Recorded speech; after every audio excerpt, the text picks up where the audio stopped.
political artistry of the Trump administration, the first cabinet meeting of President Trump again.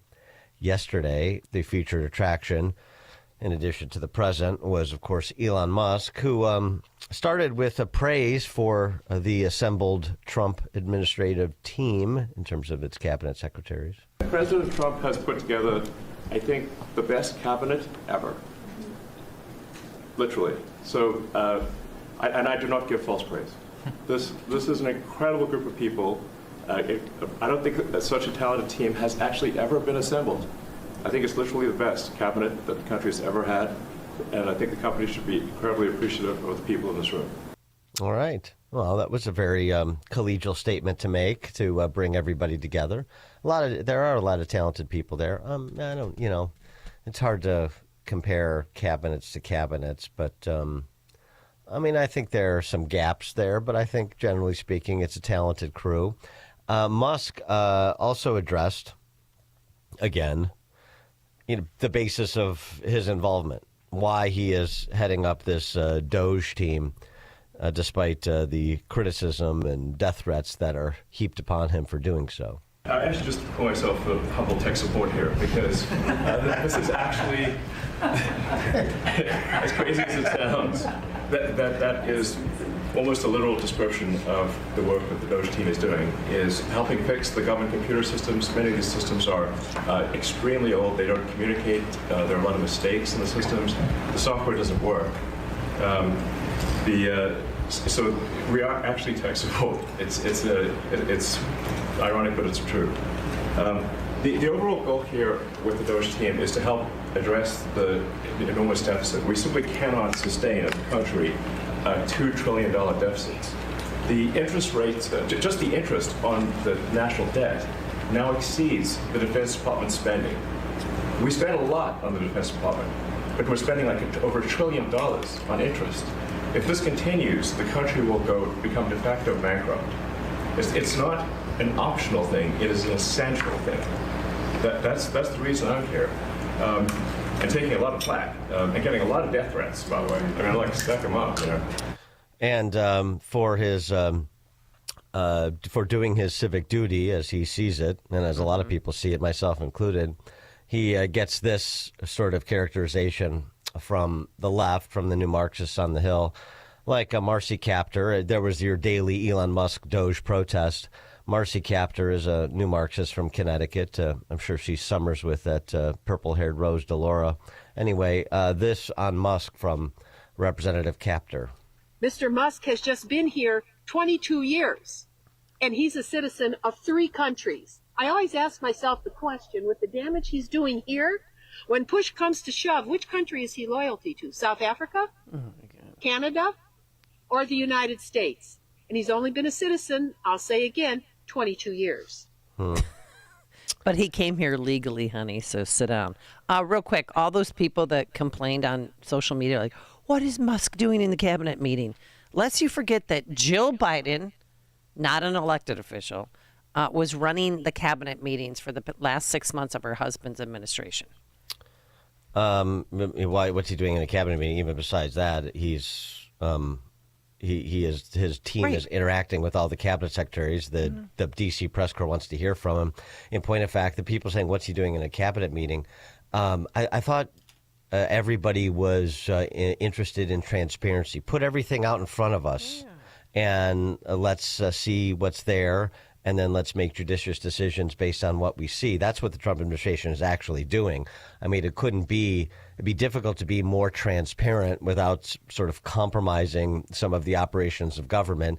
It'd be difficult to be more available. Musk, Trump, these cabinet secretaries that you see all over the place that are proactively posting their own commentary and their own updates. Trump talked yesterday about Lee Zeldin, the EPA administrator.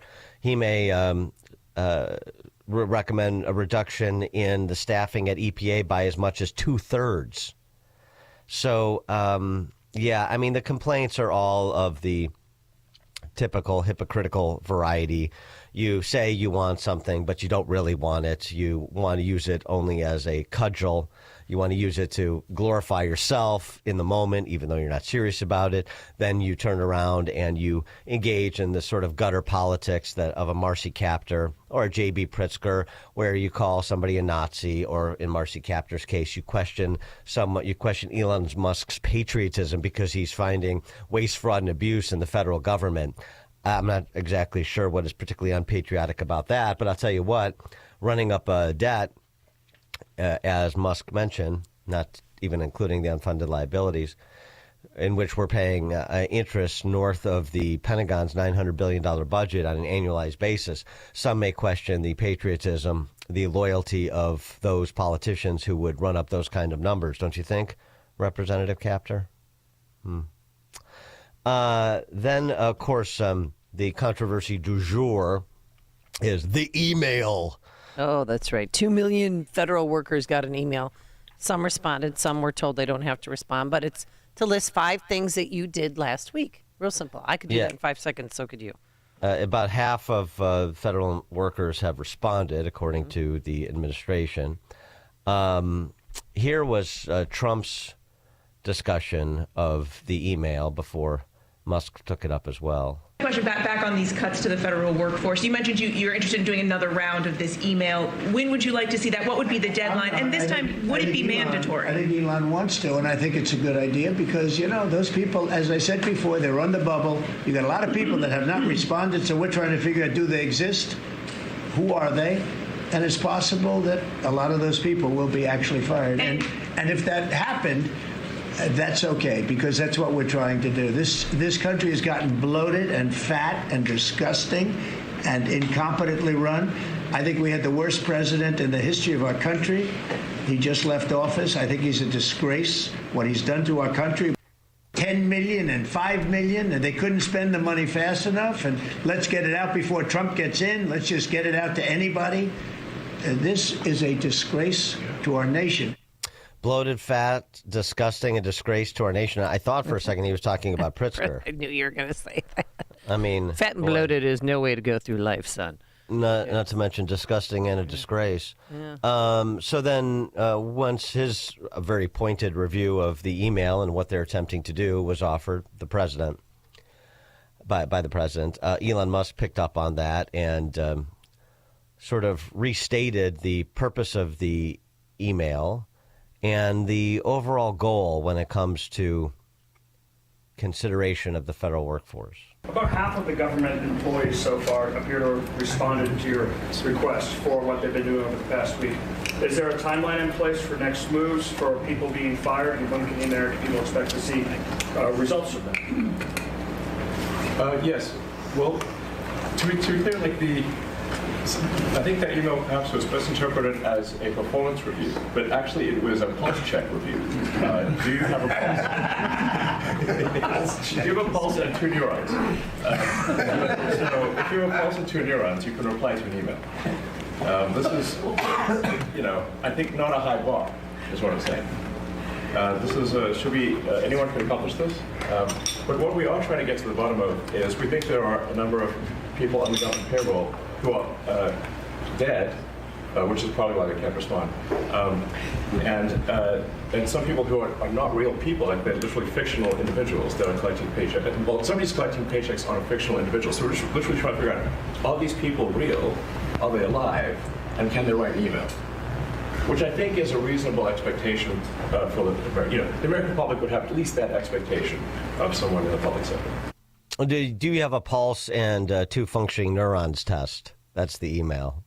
Yeah, that seems to be a low bar. I can't wait to find out, how many federal workers getting a paycheck don't actually exist anymore. Either they're not with us or they're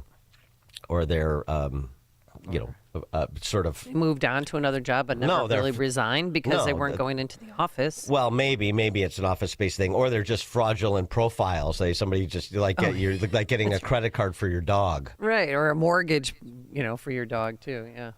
So it's going to be. I doubt it will be in the hundreds of thousands or anything like that. But it is interesting that this was a pulse check, not a performance check. And again, the goal here is a pretty straightforward one. There's no magic number. There's a cultural target. can we send out an email to everyone just saying what did you get done last week? The president said yes, so it did that. We got a partial response. We're going to send another email. But our goal is not to be capricious or unfair. We want to give people every opportunity to send an email. And the email could simply be, what I'm working on is too sensitive or classified to describe. Yeah, just tell the truth. Like literally just, that would be sufficient. I think this is just common sense. And what is your target number for how many workers, employees you're looking to cut total? We wish to keep everyone who is doing a job that is essential and doing that job well. But if the job is not essential or they're not doing the job well, they obviously should not be on the public payroll. That's what constitutes a revolution in Washington, D.C. We want to keep people who are doing a necessary job well and discard the others. That's a revolution. Well, a counter-revolution. Mike in Hammond. Hey, Dan, thanks for taking my call.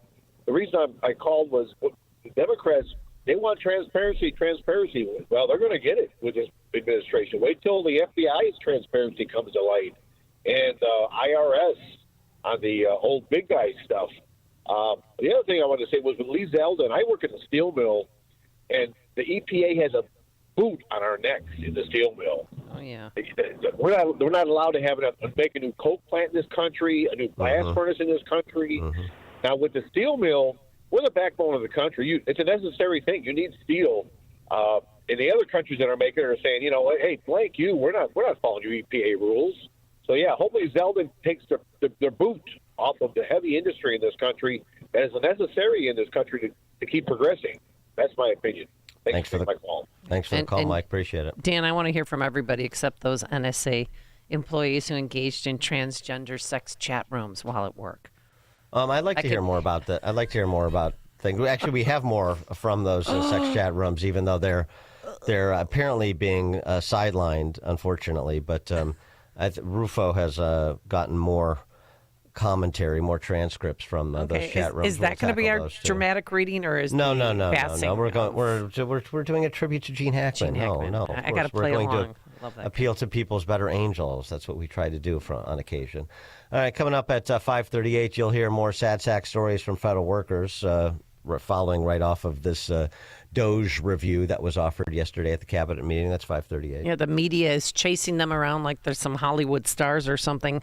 But now let's head into the newsroom and say good morning to Mike Scott. Are you so upset about Gene Hackman's passing? No, there's technical issues. Okay. Not upset about Gene Hackman. That's why I'm in the newsroom this morning. We have technical issues, so we're hidden from everybody for the moment. 5:33 on AM 560, The Answer. Supreme Court Chief Justice John Roberts on Wednesday paused a federal judge's order requiring the Trump administration to pay around $2 billion in foreign aid funds to contractors by midnight. The ruling comes after the administration asked the court for an emergency order to block the release of U.S. Agency for International Development funding. A child who was not vaccinated has died from measles in West Texas. It's the first death in an outbreak that began late last month from the first from measles in the U.S. since 2015, although there have been several outbreaks of measles dating back to 2005. A private company is launching another lunar lander toward the moon. Intuitive Machines lander blasted off on board SpaceX from Florida. It's taking a fast track to the moon, a landing next week. An Israeli official says the military will not withdraw from a strategic corridor in the Gaza Strip, pull out part of the ceasefire, and Israel's refusal could spark a crisis with Hamas and key mediator Egypt. South Korea's spy agency says North Korea appears to have sent more troops to Russia after its soldiers deployed on the Russian-Ukraine fronts suffered heavy casualties. Oscar-winning actor Gene Hackman has been found dead in his home along with his pianist wife. He was 95. Hackman starred in The French Connection, Unforgiven, and dozens of other films, known for his studied portraits of reluctant heroes and conniving villains, and won 2 Academy Awards. Eugene Allen Hackman was born in San Bernardino, California, but grew up in Danville, where his dad worked as a pressman for the commercial news. He enrolled in journalism at the University of Illinois, dropped out after 6 months to study radio announcing in New York. In later years, he wrote novels, lived on his ranch in Santa Fe, New Mexico. Gene Hackman, dead at the age of 95. 5-year-old girl missing after 2 weeks after her biological mother picked her up from a Chicago school. Chicago police say Terriana Miller was last seen around noon Wednesday, February 12. As of yesterday, police say the biological mother's whereabouts are unknown. Chicago City Council has approved Mayor Brandon Johnson's $830 million bond issue. On a vote of 26 to 23, aldermen said yes to the mayor's plan, but only after Alderman Brendan Riley moved to postpone voting on the bond issue until May. That council vote deadlocked at 25. Mayor Johnson's tie-breaking vote prevented the bond issue from being delayed. At a rally to save Acero charter schools slated for closure, families and community members voiced their concern after a parent was detained by U.S. Immigrations and Custom Enforcement officials while they were taking their children to school Wednesday morning. The immigrant was detained in a vehicle near the 2 schools, and the agents never attempted to enter either nearby school near 51st and St. Louis. Oakbrook Terrace's police department top cops have been put on temporary administrative leave. ABC 7 first reported that decision comes about 24 hours after a city council meeting where officers made a vote of no confidence in Chief Casey Calvello and Deputy Chief David Clark. A special city council meeting has been scheduled for Friday to discuss the developing situation. Chicago sports, Clippers ease past the Bulls 122 to 117. College baskets last night. Creighton a win over DePaul, 75-65. Loyola an A-10 win over George Washington. Northern Iowa stopped UIC. Spring baseball in the Cactus League. Cubs a 4-4 tie with the Giants.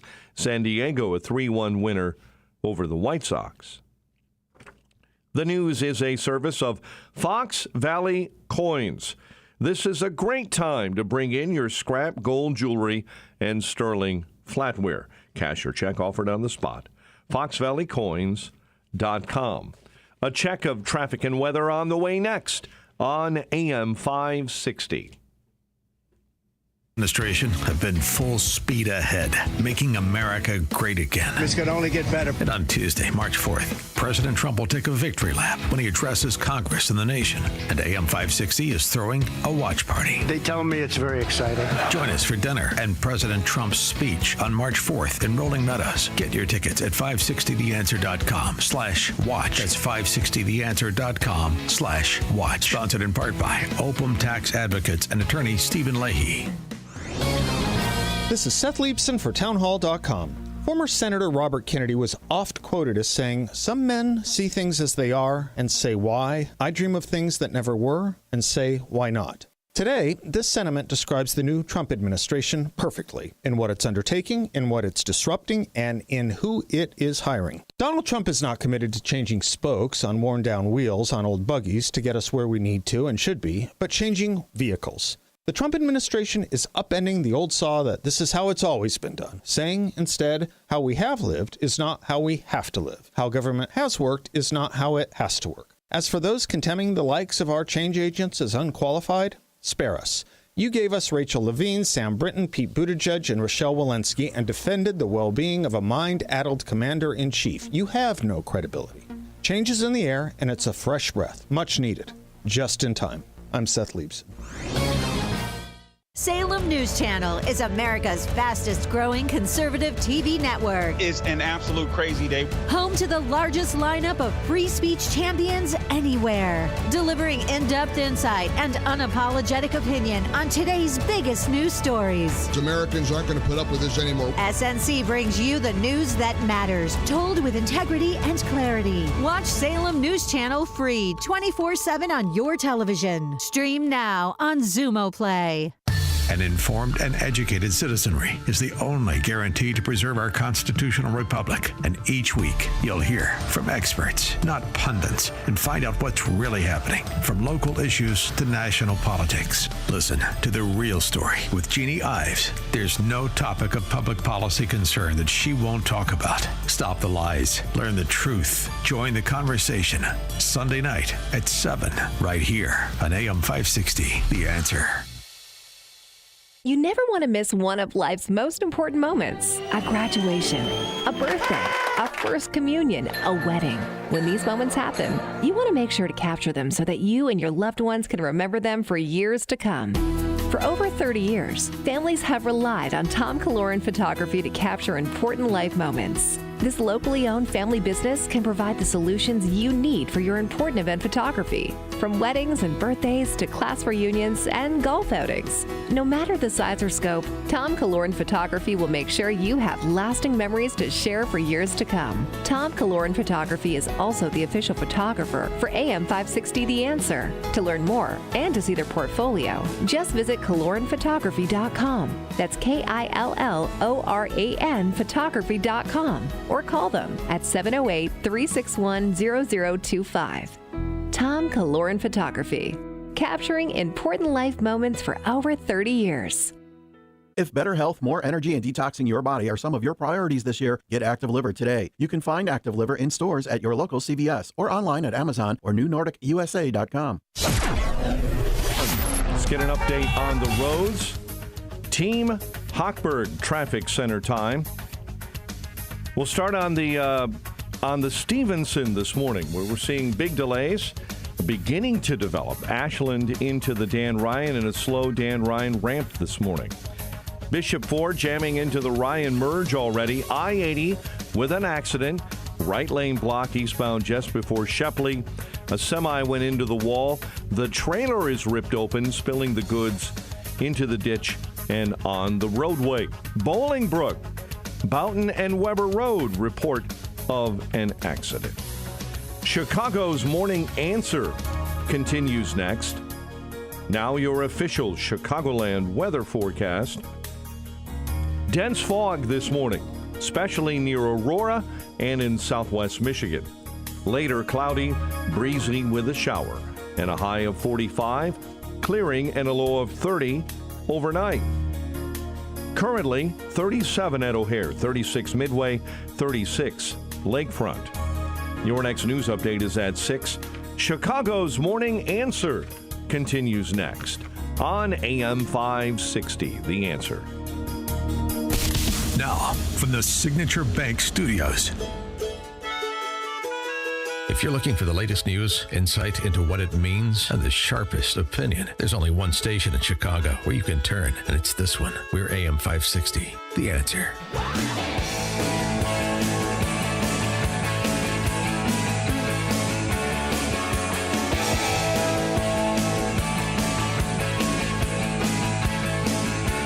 Top of the morning, Dan and Amy talking a bit about Trump. President Trump's first cabinet meeting yesterday,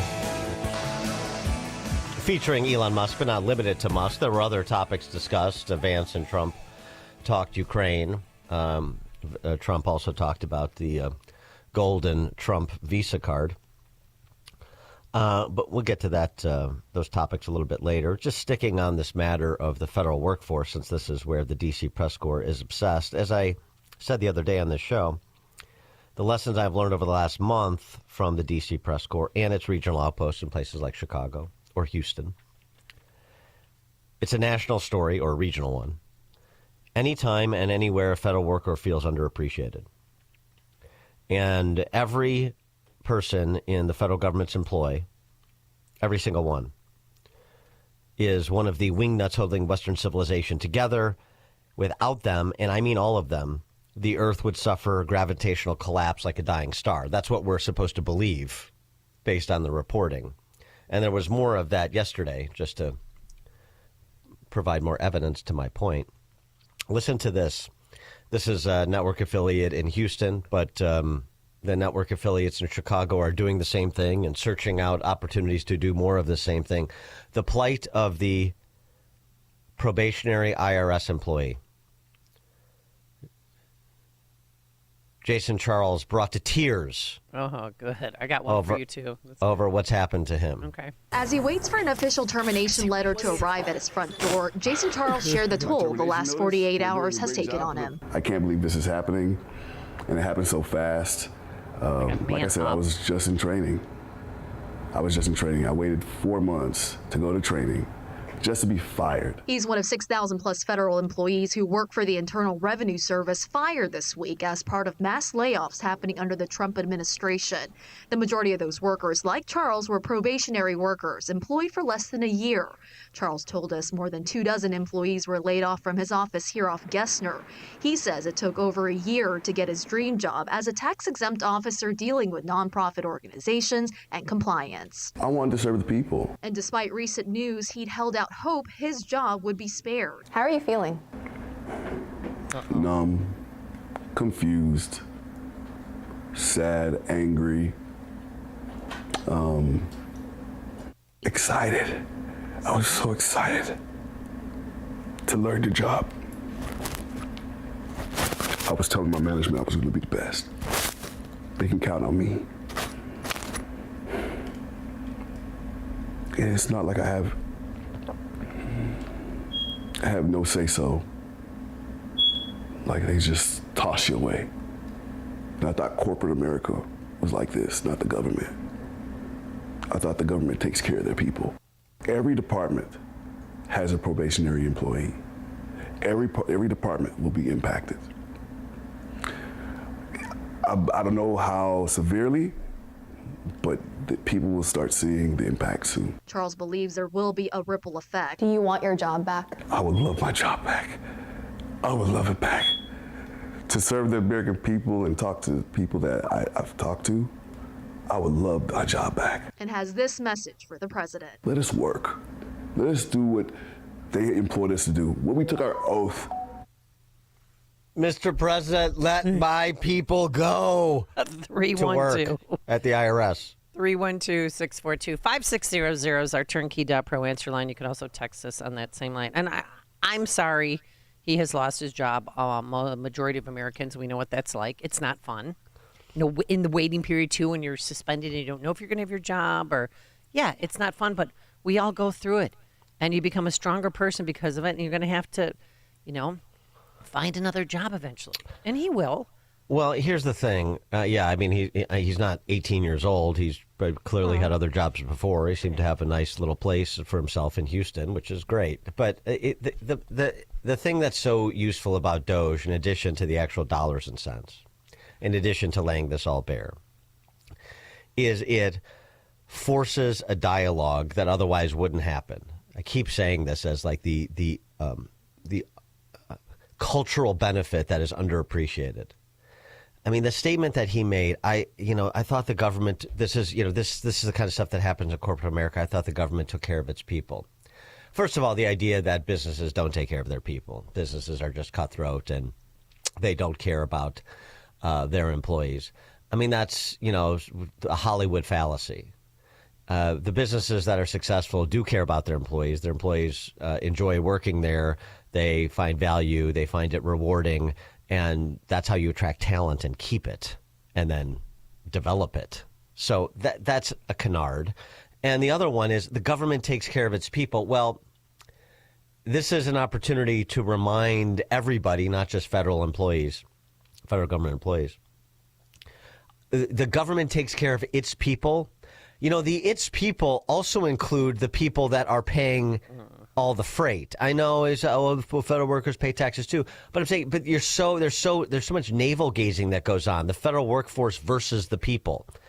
The people are part of who the government is supposed to serve, and it's not serving the people very well when so much of the people's money is being squandered on things like interest payments on debt that should not have been accumulated. Just for example, not to mention bizarre sexual chat rooms at NSA and all of the other documented waste, fraud, and abuse, the favorite 3-word saying of every politician from time immemorial to present until now when it actually matters, till now when it's actually being uprooted. But just the reorientation in people's minds about the government and your power and position vis-a-vis the government. This federal workforce versus the people kind of stuff needs to be completely torn apart, and it's going to take a while, but this is the start of it. Very productive. I have one for you. Okay. So because of DOGE, you're going to get eaten by a bear.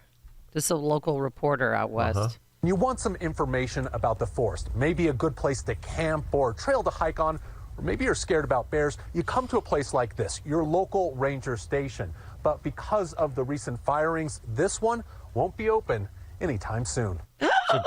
Right. So don't blame the federal government when you get eaten by a bear. Well, I did some research, and so did Fox News. During the pandemic, when they sent every forest ranger home for a while, only one person was attacked by a bear. And then when the 4,000 came back to work, Dan, only one person was attacked by a bear. Was it that cocaine bear? That bear hopped up on cocaine, maybe? That bear is fun to party with, I got to tell you. I mean, right. You're right. Cats and dogs living together. The plagues will be visited. Total chaos, anarchy. I mean, I get it, that the hysterics. But the hysterics are becoming hysterical to witness. And it speaks to the how thick is their bubble question that we have been batting around since Trump burst on the scene in 2015. Kevin in Boston, you're on Chicago's Morning Answer. Kevin. Hey, Kevin. Hey. Hey. Dan. Hey, good morning, Amy. Listen, 2 days ago, Dan put it so well. We are back to a normal Tuesday. Well, now it is. Hello. We're back to Thursday, often considered a Holy Thursday. For something so trivial, all right, there's 5 business days in a week. And just asking a productivity report of accomplishments of what the most simplest task. And these people are crying like, no tomorrow. What happens if it was them paying a contractor to do some services in their home or anything? And this goes for the media, too, where some of us, as Danny probably has met a payroll that know what it is. And then when you have different divisions and you need to keep track, it is just so pathetic. And Amy, you said about the list. Well, how about the list that Pam Bondi's going to release? Probably we're going to hear again the resurfaced name of Dennis Kucinich, who chased different things. BJ Clinton, how about that list? And whether or not that the renowned constitutional scholar Alan Dershowitz going out to the lovely island of kids, that's coming out also. Leave Alan out of it. I mean, we'll see. But call, that list Kevin. is supposed to be released today, right, Dan? Well, Pam Bondi was on with Jesse Waters last night, okay. and I guess we'll do a detour since Kevin from Boston demanded it. This is what she said about what she expects she will release today. This will make you sick. 200 victims. 200. So we have over 250 actually. So we have to make sure that their identity is protected and their personal information. But other than that, I think tomorrow, the personal information of victims. Other than that, I think tomorrow, Jesse, breaking news right now, you're going to see some Epstein information being released by my office. What kind? Are we going to see who was on the flights? Are we going to see any evidence from what he recorded? Because he had all of his homes wired with recording devices. Yeah, what you're going to see, hopefully tomorrow, is a lot of flight logs, a lot of names, a lot of information. So we'll see what we see. I mean, we've got a lot of information about flight logs so far, but that doesn't. You're not the definitive smoking gun. So the good news is that Marsha Blackburn continues to press the issue, and she's not letting it go. And Bondi and Kash Patel have made commitments, and they seem to be working to honor those commitments. And so this thing is going to proceed after having been stalled by Dick Durbin and the Democrats on the Hill for the last couple of years. Getting back to federal workers writ large, though, I thought this was interesting because, again, there's no need to cast with a broad brush, and there's no general antagonism towards public sector workers. I mean, it's this whole us versus them thing, which is mainly foisted upon us by the left, including the public sector unions, is something we should not fall prey to. And I'll give you an example. Yesterday, a caller into the Breakfast Club, that radio show hosted by Charlemagne the God, that out of New York City, that all the left politicians make their pilgrimage to. Anyway, he had a federal worker call in and say, the email was great. It provides an opportunity. Here's somebody that has a different mentality. I got the email, and I honestly feel like this is a great opportunity to outline what you as an employee bring to the bring to the federal government. And if it's really good what you outlined, they could give you an opportunity to get a promotion or something. Like, God forbid, they ask you what you've done. Any other job, they'll ask you at the end of the week, at the end of the month, because I used to do bookkeeping. Okay, so what did we do, at the end of the month? What are the clients that we have to, gear towards to? So at the end of the day, God forbid anybody make any, and it's this democratic thing. It's like, I don't want to get the parties into it, but they don't want to go to work. They want to work from home. People are not working from home. This is what you signed up for. If you don't like it, resign. You know what I'm saying? They gave you the opportunity to find another job. I mean, it's not that hard. You're complaining about actually working. I don't get it. There you go. That would be my designated spokesman from the administration to the federal workforce. That was pretty good right there. Ray in Barrington. Hey, good morning. One stat, or a couple stats that I think they should publicize more. Bill Clinton laid off, I believe the number was 370,000 people. The current layoffs they're looking at now are a tiny, tiny percentage. Just a few days ago, Starbucks laid off 5 to 6% of their people, and Wall Street applauded. Let's put it all in perspective. Oh, yeah, it's a good point. Those are good points. Yeah, perspective is something that is quickly lost, and purposely so. Mike in Union. Hey, good morning. You remember when the Save the Earth people wanted to close all the coal mines and all the politicians? They told everybody, well, you could just go back to college and get retrained for another career. So maybe they could play some of those sound bites. Yeah, why not, right? Get with the times, Dan. Yeah. Thanks, Mike. The 11,000 workers and the Keystone Pipeline, excuse me. Mm-hmm. Yeah, they were told to code. Yeah, okay. And the point that Ray in Barrington made about 377,000 federal employees losing their jobs during the Clinton administration is true. 377,000. Ed in Des Plaines. Hey guys. Good morning. This is just a microcosm story about government waste. I'm 64 years old. When I was 20, I had a job for the summer as a gypsy moth trapper. Oh, what? For southern Cook County and northern Will County, and I put out traps, 1 per square mile, and I had a government car for the summer. Yeah. And you're enjoying the 7-figure pension you earn from that summer of work, aren't you? No, but the point is, I still see the traps on the trees. The program still exists. I caught 2 gypsy moths the whole summer, 2. And that is the bad. I never even knew gypsy moths were a thing. Why are they a menace to society, the gypsy moth? Well, out east, I guess they defoliated some areas, but they're not a problem here. The program won't go away, of course. Well, maybe it will now. But anyways, part of my area was a really bad area of South Chicago, and I said to my supervisor, I go, do I got to go put traps in that area? And he goes, no, just skip that area. So the gypsy moths can have the ghetto, and this honky didn't have to go into that area. And There you go. I had a 1973 Gran Torino station wagon. That I Oh, got Gran Torino. Nice. Very nice. Great story. Nice perks. Thanks for the call. Well, I mean, think on how long it took for Cook County to eliminate the tuberculosis taxing district. That about half a century after the vaccine.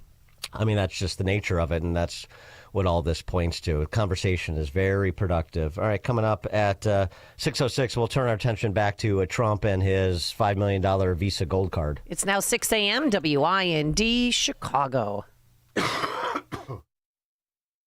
Dave Anthony, Fox News. That's a big question in Santa Fe, New Mexico, where actor Gene Hackman was found dead at his home. His wife and dog were dead, too. Found with the body of his wife, Betsy Arakawa. She was a classical pianist, and the dog was unclear at this point is whether officers went to the home yesterday afternoon to respond to a welfare check or if somebody had called in a report of finding them. We just don't know any of those details yet. Fox Business Network Cheryl Casoni. Hackman was retired after a long acting career. All right, gentlemen.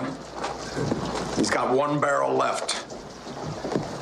When he fires that, take out your pistols and shoot him down like the mangy scoundrel he is. Hackman won an Oscar for his role in Unforgiven. He also got an Academy Award for The French Connection. Hackman was 95. His wife was 63.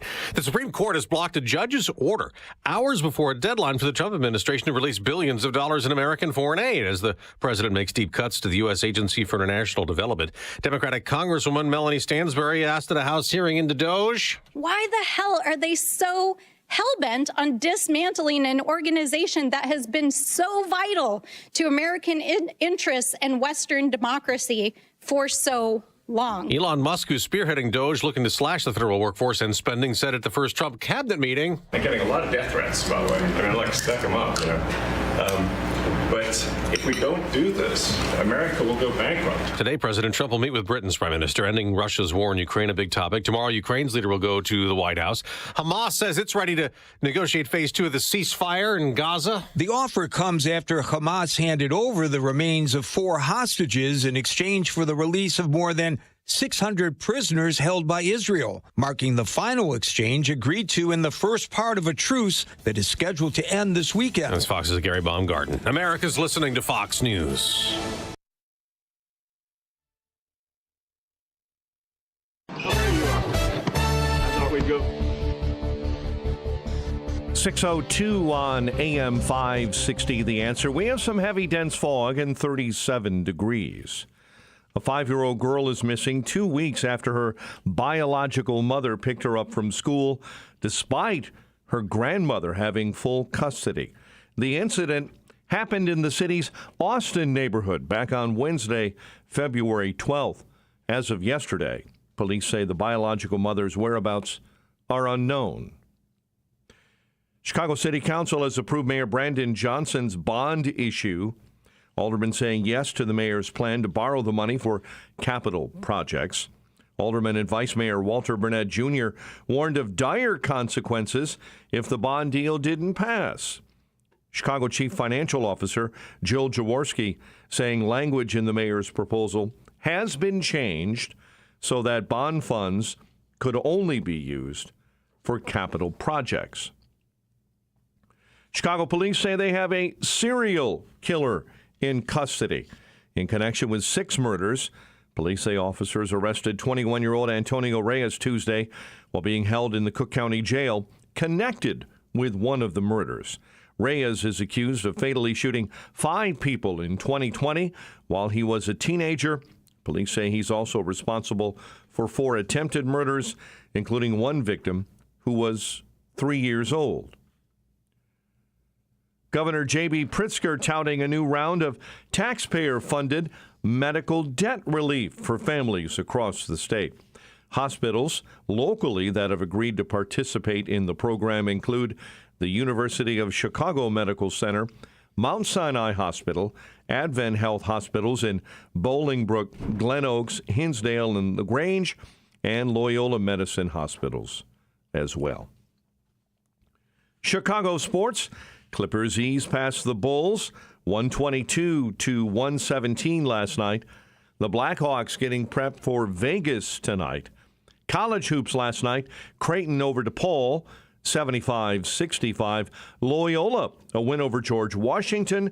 Northern Iowa stomped UIC, and Bradley beat Valparaiso. Cactus League action. Cubs, a 4-4 tie with the Giants, and San Diego over the White Sox. The News is a service of Quick Delivery Service. Make Quick Delivery Service your personal ground crew anytime, anywhere, any place. When you need to move your shipment or freight, Quick Delivery will get it there. Get a quote in advance and eliminate any surprises at quickdelivery.com. AM 560 news time is 6:05.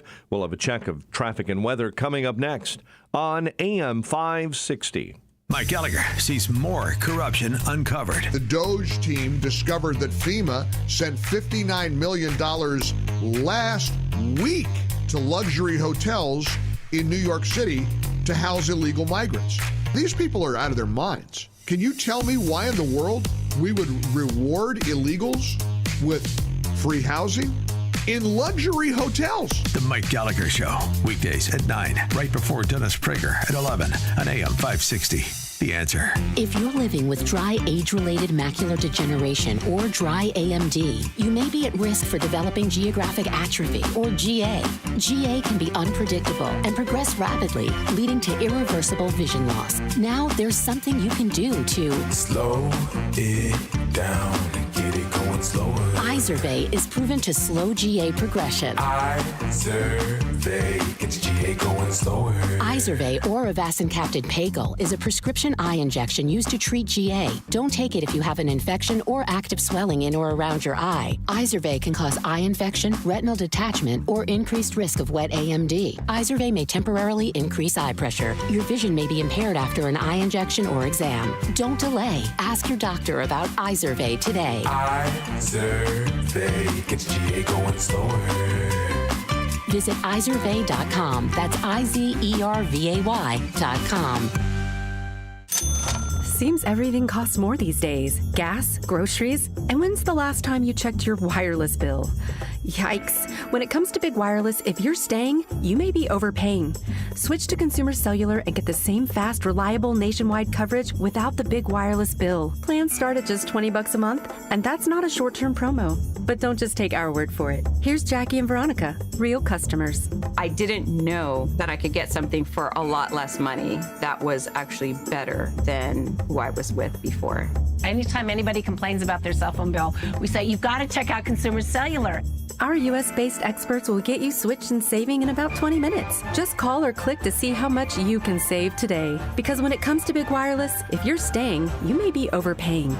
Call 1-888-FREEDOM or visit ConsumerCellular.com. That's 1-888-FREEDOM or ConsumerCellular.com today. Real people pay to share their opinions in this ad. Plans include $5 credit for auto pay and e-billing. If you have unfiled taxes or are in debt to the IRS, this is important news. Did you know the IRS has programs specifically designed to help people struggling with tax debt? Powerful tax assistance programs that can save you thousands if you qualify. No one knows these programs better than the experts at Optima Tax Relief, America's most trusted tax resolution firm, A-rated by the Better Business Bureau. Their award-winning team of tax attorneys and licensed professionals have resolved over $1 billion of tax debt for their clients. One call to Optima can start the process, helping to end your worries about wage garnishment, asset seizure, and other IRS actions. Make sure you're getting the best options to solve your tax problems. Call the experts at Optima today for a free confidential consultation. Call 800-965-1433. 800-965-1433. 800-965-1433. Optima Tax Relief.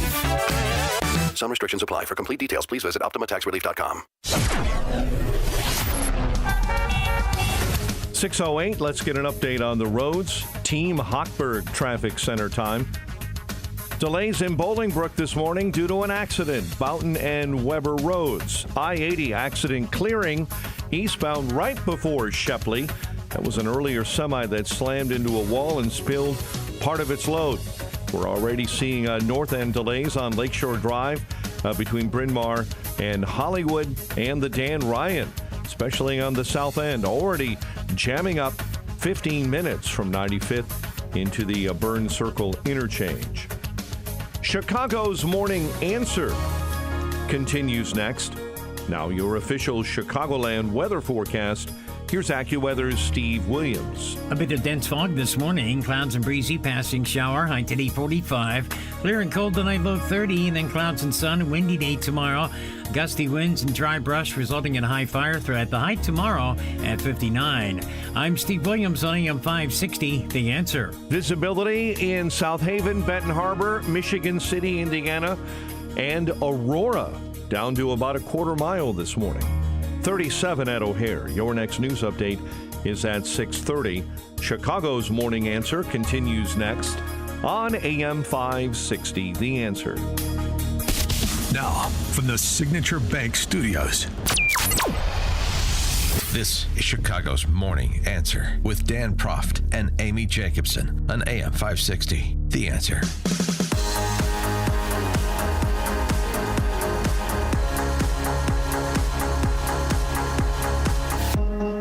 Top of the morning, Dan and Amy. I think the new big balls inside the Beltway isn't any member of the DOGE team. It's CNN's Jake Tapper. He is out with a new book that is making the rounds very quickly. I mean, the basis of the book, not necessarily a desire to read it. The book is entitled Original Sin, President Biden's Decline, Its Cover-Up, and His Disastrous Choice to Run Again. The cover-up. The cover-up? Gosh, Wow. Who was involved in the cover-up? Well, I can't wait to read Jake Tapper's expose to find out if Jake Tapper is listed. Of course, one of the clips that's making the round of Jake Tapper running interference for the president as it pertains to his mental acuity was Jake Tapper castigating Laura Trump for raising the issue of Biden's mental acuity back in the fall of 2020. Every time he comes on stage or they turn to him, I'm like, Joe, can you get it out? Let's get the words out, Joe. You kind of feel bad for him. How do you think it makes little kids with stutters feel when they see you make a comment like that? First and foremost, I had no idea that Joe Biden ever suffered from a stutter. I think what we see on stage with Joe Biden, Jake, is very clearly a cognitive decline. Okay. That's what I'm referring to. It makes me uncomfortable You are to no watch somebody on stage That's so amazing. It's so amazing to me that try and figure out an answer. A cognitive decline. Well, when you're trying to tell me that what I was suggesting was I think that you were mocking his stutter. Yeah, I think you were mocking his stutter, and I think you have absolutely no standing to diagnose somebody's cognitive decline. I would think that somebody in the Trump family would be more sensitive to people who do not have medical licenses diagnosing politicians from afar. Plenty of people have diagnosed your father from afar, and I'm sure it offends you. Your father-in-law from afar. I'm sure it offends you. You don't have any standing to say. I'm not diagnosing him. What I'm saying, Jake, you just talked about a cognitive decline. That Joe Biden I have one last struggling question for you, Laura. You can't times on stage, and it's very concerning to a lot of people that this could be the leader of the free world. Okay. That is all I'm saying. I genuinely feel Laura sorry Trump. for Joe Biden. I appreciate it. I'm sure.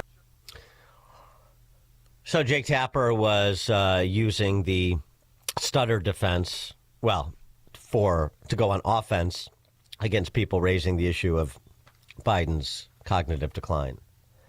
Now he's got a book about it. I mean, he was the cover-up. Just that interchange right there proves that he was part of it. He definitely was part of it. The Amazon description of his book, "The irony is biting. In the name of defeating what they call an existential threat to democracy, Biden is inner circle ensured, tossing aside his implicit promise to serve only one term, denying the existence of health issues the nation had been watching for years, dooming the Democrats to defeat.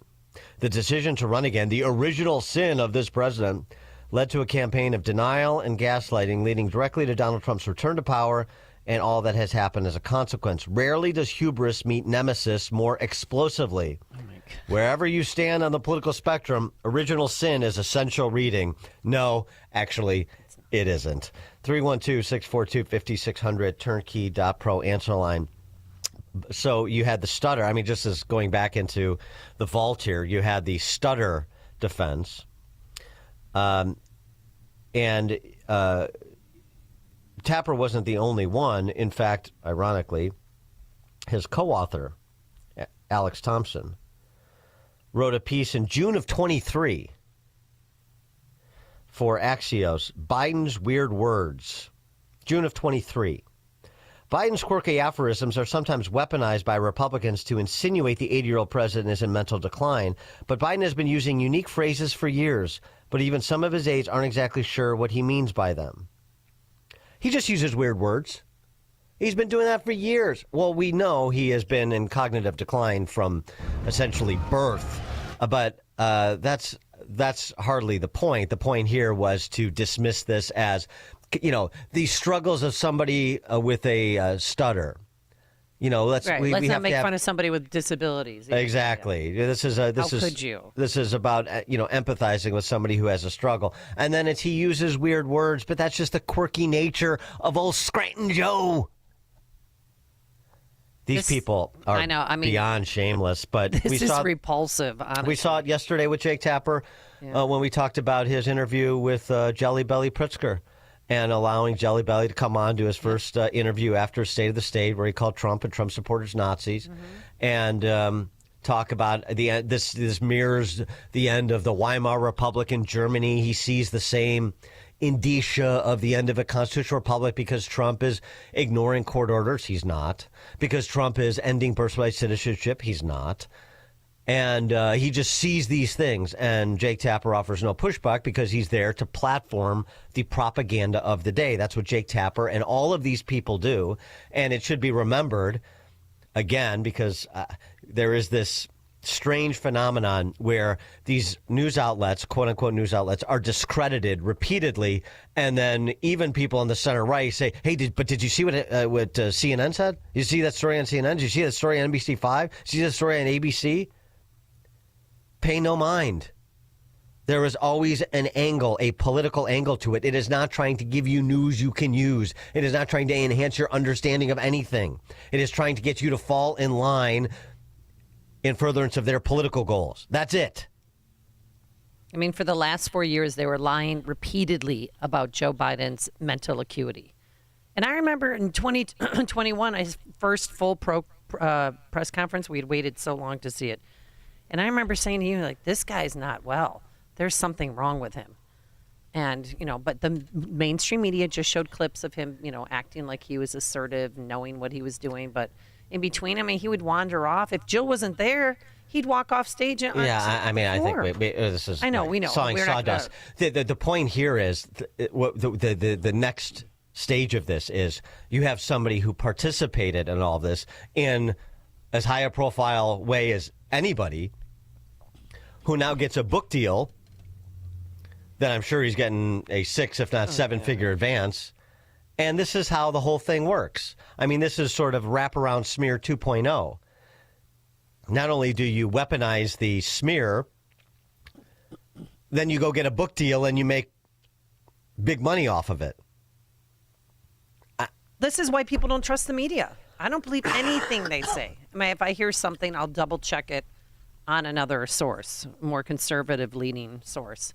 But this is why their ratings are falling and they're cutting hosts loose. And this is why no one trusts MSNBC. The whole thing, they all fall in together. Interestingly, in the D.C. press corps front, another story concurrent to this, Jeff Bezos posting a note about the turn he is making at the Amazon Post. I'm writing to let you know about a change coming to our opinion pages. We're going to be writing every day in support and defense of 2 pillars, personal liberties and free markets. I can only imagine the mouths agape inside the WAPO or Amazon Post newsroom when this statement was read. We'll cover other topics too, of course, but viewpoints opposing those pillars will be left to be published by others. Ooh. There was a time when a newspaper, especially one that was a local monopoly, might have seen it as a service to bring to the reader's doorstep every morning a broad-based opinion section that sought to cover all views. Today, the internet does that job. I am of America and for America, and proud to be so. Our country did not get here by being typical. And a big part of America's success has been freedom in the economic realm and everywhere else. Freedom is ethical, it minimizes coercion, and practical, it drives creativity, invention, and prosperity. I offered David Shipley, who I greatly admire, the opportunity to lead this new chapter. I suggested to him if the answer wasn't hell yes, then it had to be no. After careful consideration, David decided to step away. This is a significant shift. It won't be easy, and it will require 100% commitment.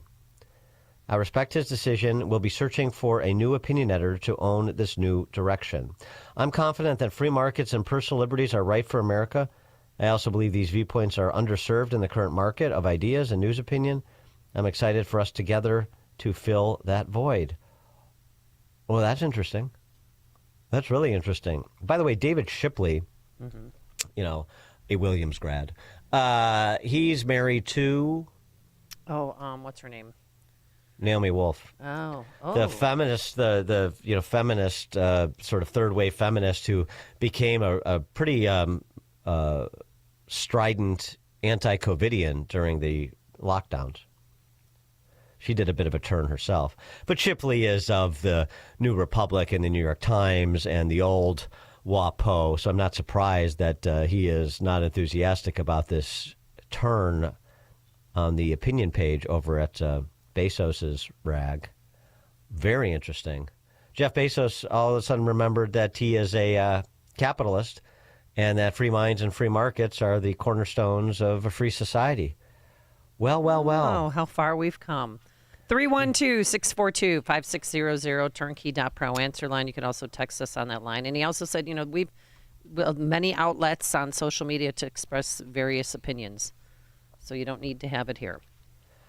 Well, I mean, the in terms of a daily, I still think the Wall Street Journal's op-ed page is the gold standard, and they do have a cross-section of opinion. But boy, that's interesting. It will, if the Wall Street Journal opined on this, of course, saying, we'll see if Mr. Bezos' turn signals a larger change in the battle of ideas, but it will be good to have a wingman in the fight. As for our discerning readers, our respectful counsel is accept no substitutes, sample the competition, but come back for the real thing. Yeah, well, there you go. We'll see. I mean, the editorial page editor that he puts in and what and who they provide access to their pages for it will be telling. I mean, the work product always tells the tale, but that is really interesting that after he shows up at the White House, he shows up to Mar-a-Lago, he shows up to the inaugural.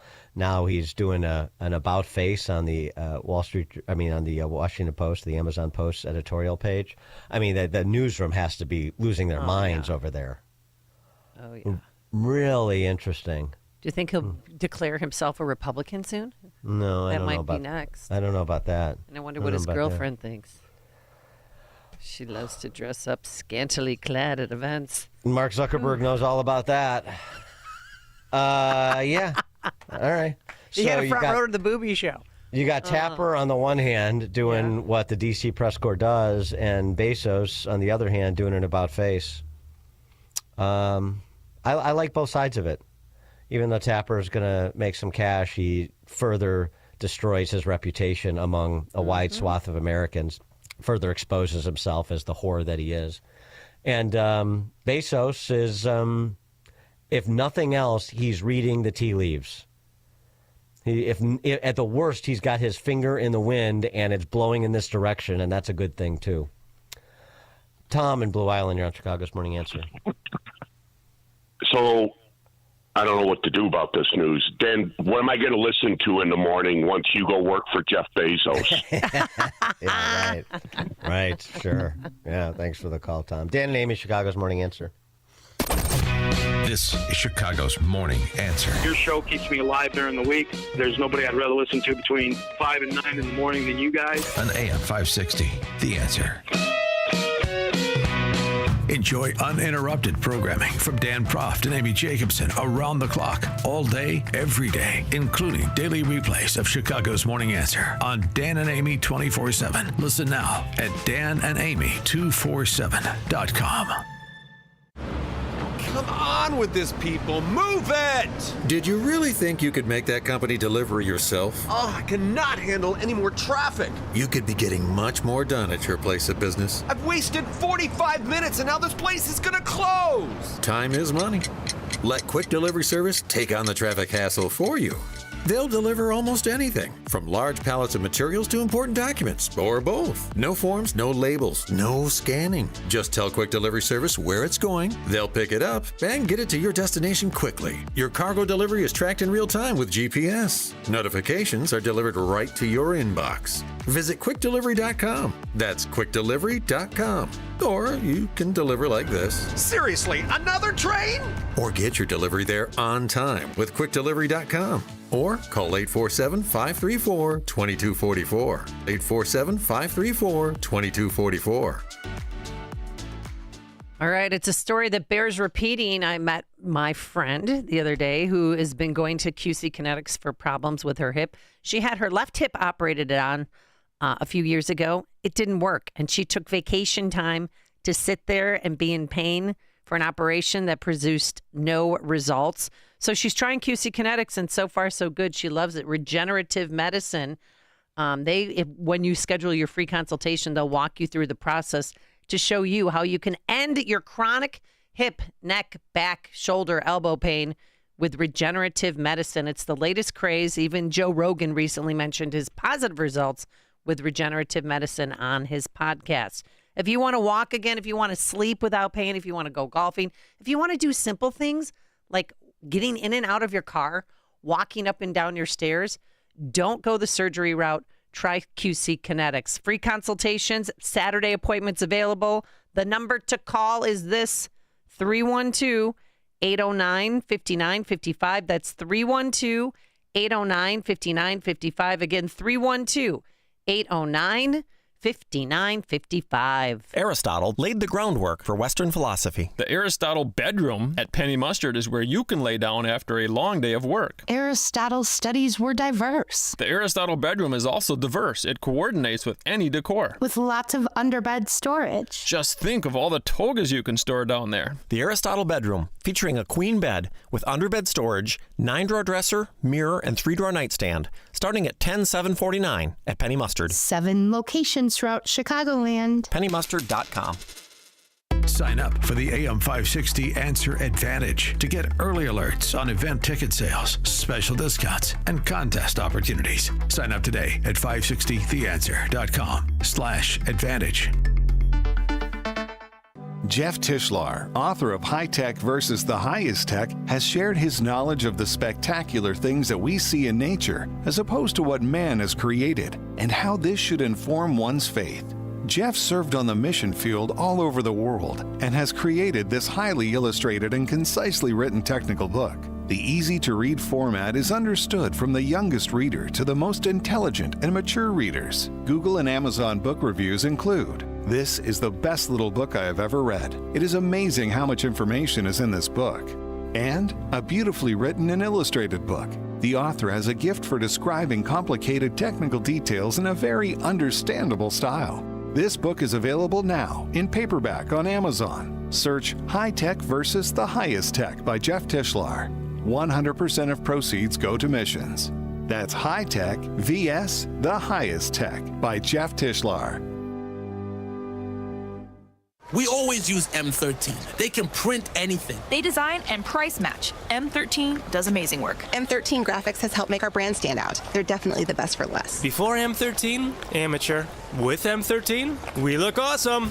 M13 Graphics, Chicago's leader in full-color design and printing. Set your business up for success with exceptional print products. Turned around in just 24 to 48 hours. Business cards, postcards, posters, banners, brochures, apparel, you name it. M13 will design and print nearly anything for your business. They have the right people in place and a reputation that keeps customers happy and coming back for more. They're a Chicago company that embodies the idea of business integrity. They live it every day. After all, in this country, you're free to do business with who you choose.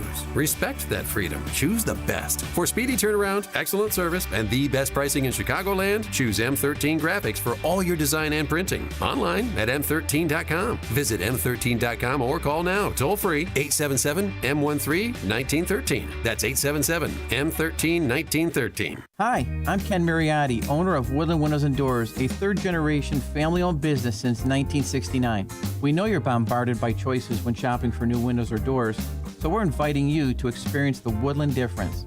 For decades, we have been transforming living spaces with Marvin Windows, a fifth-generation family business. Marvin replacement windows have been known to increase the warmth of your cold rooms by 10 degrees. Think about that, 10 degrees warmer. When you welcome Woodland into your home, you will get a product expert to transform your living spaces, full-time, dedicated professional installers that you can trust in your home, along with the best products like Marvin. These are the reasons we're proud of our 5-star reviews and family legacy. No gimmicks, no pressure, and upfront pricing are why Woodland Windows and Doors is your trusted window and door expert in Chicagoland. Visit woodlandwindows.com to book your free in-home expert consultation. That's woodlandwindows.com, or stop by our showroom at the corner of Lake and Geary in Roselle. Signature Bank is Chicago's fastest growing independently owned business bank. It's a bank where relationships still matter. Signature Bank knows your name and your story. I'm Dan Proft, and I know this because Signature Bank is my business bank. I'm Robert Anderson, president of McLaughlin Body Company in the Quad Cities, and a customer of Signature Bank. When our 100-year-old family-owned manufacturing company was looking for a new bank, we found an excellent partner with Signature Bank. Signature Bank understands the challenges with manufacturing in today's highly competitive environment. We recently participated in a new markets tax credit program, and we're fortunate to have the experts at Signature Bank help us navigate the complexities of this program. With Signature Bank's support, we were able to expand not only our facility, but ultimately our business. If you're looking for a trusted banking partner for your business, look to Chicago's own Signature Bank. Signature Bank is looking for their next success story. To learn more about turning your business vision into reality, visit signaturebank.bank. Signature Bank, helping local businesses succeed. Member FDIC, Equal Housing Lender. AM 560, The Answer. All right, coming up on Chicago's Morning Answer. At 6:36, we'll talk trade and tariffs with Ann Bradley from the Acton Institute, and then it's an all-hands-on-deck call to help Hooters stave off bankruptcy. Talk about that a bit later. And a dramatic reading from one of Gene Hackman's finest films. But now let's head into the newsroom. Any new information about his passing with his wife and his dog and his home in Santa Fe, Mike Scott? There's no exact word as to why, although the local authorities have said all morning long that there was no foul play suspected in the deaths of Gene Hackman, his wife, and as the investigation continues. We were Supreme Court watching yesterday with Justice John Roberts pausing a federal judge's order requiring the Trump administration to pay around $2 billion in foreign aid funds to contractors by midnight. That ruling in favor of the Trump administration asked the court for an emergency order to block the release of USAID funding. A child who is not vaccinated has died from measles in West Texas. It's the first death in an outbreak that began last month. It's the first death from the measles in the U.S. since 2015, although we've had several large outbreaks since 2005. A private company is launching another lunar lander to the moon. Intuitive Machines lander blasted off Wednesday on board SpaceX. It's taking a fast track to the moon with a landing next week. Oscar-winning actor Gene Hackman, as you heard, has been found dead at his home along with his longtime wife. He was 95. Hackman starring in several major films, including The French Connection and Unforgiven. Hackman had a special status within Hollywood, heir to the Spencer Tracy everyman actor, curmudgeon, and reluctant celebrity. Chicago City Council has approved Mayor Brandon Johnson's multi-million-dollar bond issue. Aldermen saying yes to the mayor's plan to borrow the money for capital projects.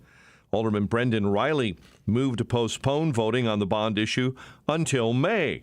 Council vote deadlocked on Riley's motion, 25-25. Mayor Johnson's tie-breaking vote preventing the bond issue from being delayed. Chicago police say they do have a serial killer in custody, all connected with 6 murders. Police say officers arrested 21-year-old Antonio Reyes Tuesday. Reyes is accused of fatally shooting 5 people in 2020 when he was a teen. He's also, according to police, responsible for 4 other attempted murders. And authorities have recovered an ambulance that was stolen Wednesday from the ambulance bay at Swedish Hospital. At about 12:30, no patient was in that private medical transport when it was swiped. Later, one man was taken into custody when the vehicle was found by Northbrook police. Chicago sports. Cubs ease past the Bulls, 122-117. Blackhawks prepping for Vegas tonight. Cactus League action. Cubs a 4-4 tie with the Giants. San Diego a 3-1 winner over the White Sox.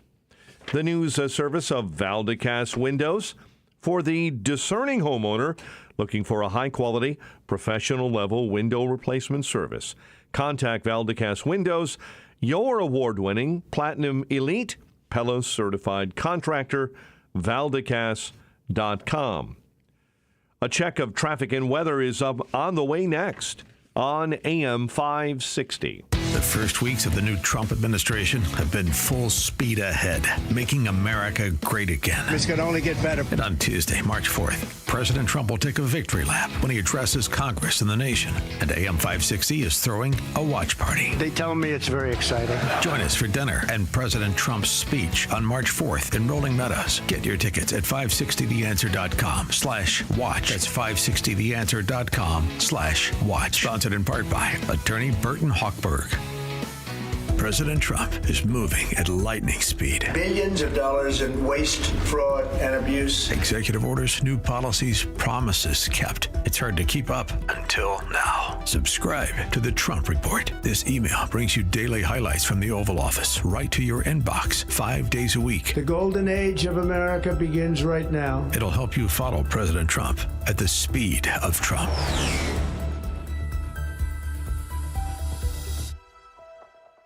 AM 560 listeners, sign up today to receive a free financial education video series, The 5 Retirement Pitfalls and How to Avoid Them, courtesy of Steve Shyman, host of Protecting Your Assets radio show, Saturdays at 8 a.m. Sign up is easy, and the 5-part video series is completely free and will arrive in your email inbox. Sign up today. It's free. Please text your name and email address to 833-945-7283. Again, please text your name and email address to 833-945-7283. MyPillow is excited to announce that they're having the first ever mega sale on overstock clearance and brand new products. For example, save over 50% on this season's flannel sheets. Queen size only $59.98. Kings only $69.98. They sell out fast every year, so order now. Save 30% on their brand new My Crosses. They're designed in the likeness of the one Mike has worn every day for 20 years. They come in men's and women's, and they're made right here in the USA. Get the 2025 6-piece My Towel sets for only $29.98. The initial quantities are extremely low, so get them now before they go. And the best-selling standard MyPillow, just $14.98. To take advantage of the first ever mega sale, go to MyPillow.com or call 800-489-0201. That's 800-489-0201 and use promo code LIBERTY. But wait, remember that $75 free shipping rule? Well, that ship has sailed because right now every order ships absolutely free. MyPillow.com, promo code LIBERTY. If better health, more energy, and detoxing your body are some of your priorities this year, get Active Liver today. You can find Active Liver in stores at your local CVS or online at Amazon or NewNordicUSA.com. 6:37. Let's get an update on the roads. Team Hochberg Traffic Center time is a service of Rocket. If you feel like owning a home is out of reach, Rocket is here to give you back the keys because they believe everyone deserves a shot at the American dream. Own the dream. Visit rocket.com or call 800-4ROCKET. Kennedy right now 35 on the inbound side. O'Hare into the Burns Circle interchange. Kennedy outbound jamming up between Sacramento and Kimball. The Ike on the outbound side jamming up Central to First. Stevenson inbound at 45 from 355 into DuSable Lakeshore Drive. Dan Ryan jamming up in the Express between Pershing and the Stevenson. 25 minutes, 95th into the Circle. Chicago's Morning Answer comes your way next. Now your official Chicagoland weather forecast.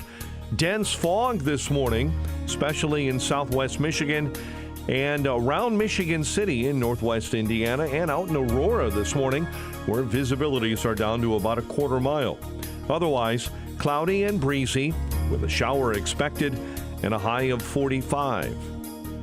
Currently 37 at O'Hare. Your next news update is at 7. Chicago's Morning Answer continues next on AM 560, The Answer.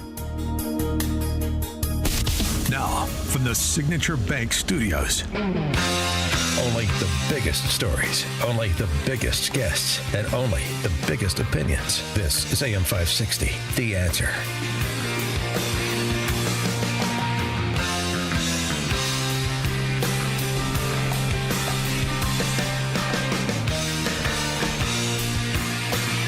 Top of the morning, Dan and Amy. Tough talk still coming from Canadian leftists. The NDP leader, this guy named Jarmit Singh, who's been among the political leaders in Canada to try to go toe-to-toe with Trump when it comes to tough talk. I wouldn't really call it Trump's tough talk. It's sort of just matter-of-fact talk about what he believes. But the response is sort of the typical wounded animal trying to claw anything he can. Jarmit Singh suggesting that Trump is not welcome in Canada. Trump should not be invited to the G7. And engaging in some ad hominem to beat his chest a little bit. Donald Trump should not be welcome here. Why would we invite someone who has threatened our very democracy, our very sovereignty? Why would we invite someone who has threatened our economic well-being? Why would we invite someone who threatens our allies and threatens the world's stability? Why would we allow a convicted criminal into our country? Why would we invite someone who has such disdain for multilateral organizations? Instead, what we should do is use the G7 summit as an opportunity to work with our allies on a plan to resist Donald Trump and his dangerous threats to the world. Mm-hmm. And this follows on Chrystia Freeland, a new Marxist running for prime minister to succeed the outgoing Marxist Justin Trudeau.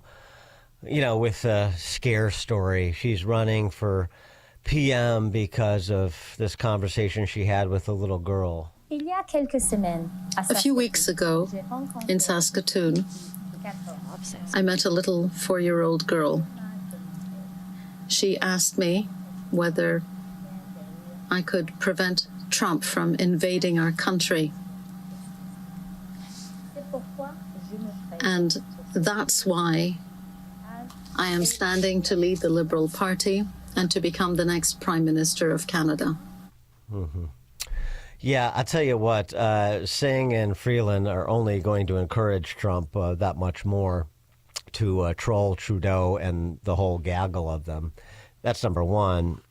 Number two, just on this matter of tariffs, and I've seen some commentary from conservatives about how Trump's seeming antagonism towards the Canadians is keeping the new Marxists in the game here in terms of who succeeds Trudeau. Of course, we want to see Pierre Poilievre, and Trump's policies are negatively impacting the Conservative Party. You know, I'm not really, number one, buying that. I'm not actually also very concerned about it because Poilievre is taking the approach not dissimilar to the new Marxists, just in terms of essentially responding to an America First policy posture with a Canada First policy posture. Right. And that's exactly what he should do. Trump actually should be aiding him in advancing that cause and encouraging Canadians to see Poilievre as somebody who can go toe-to-toe, but also work with Trump in a way that the new Marxists will not be able to.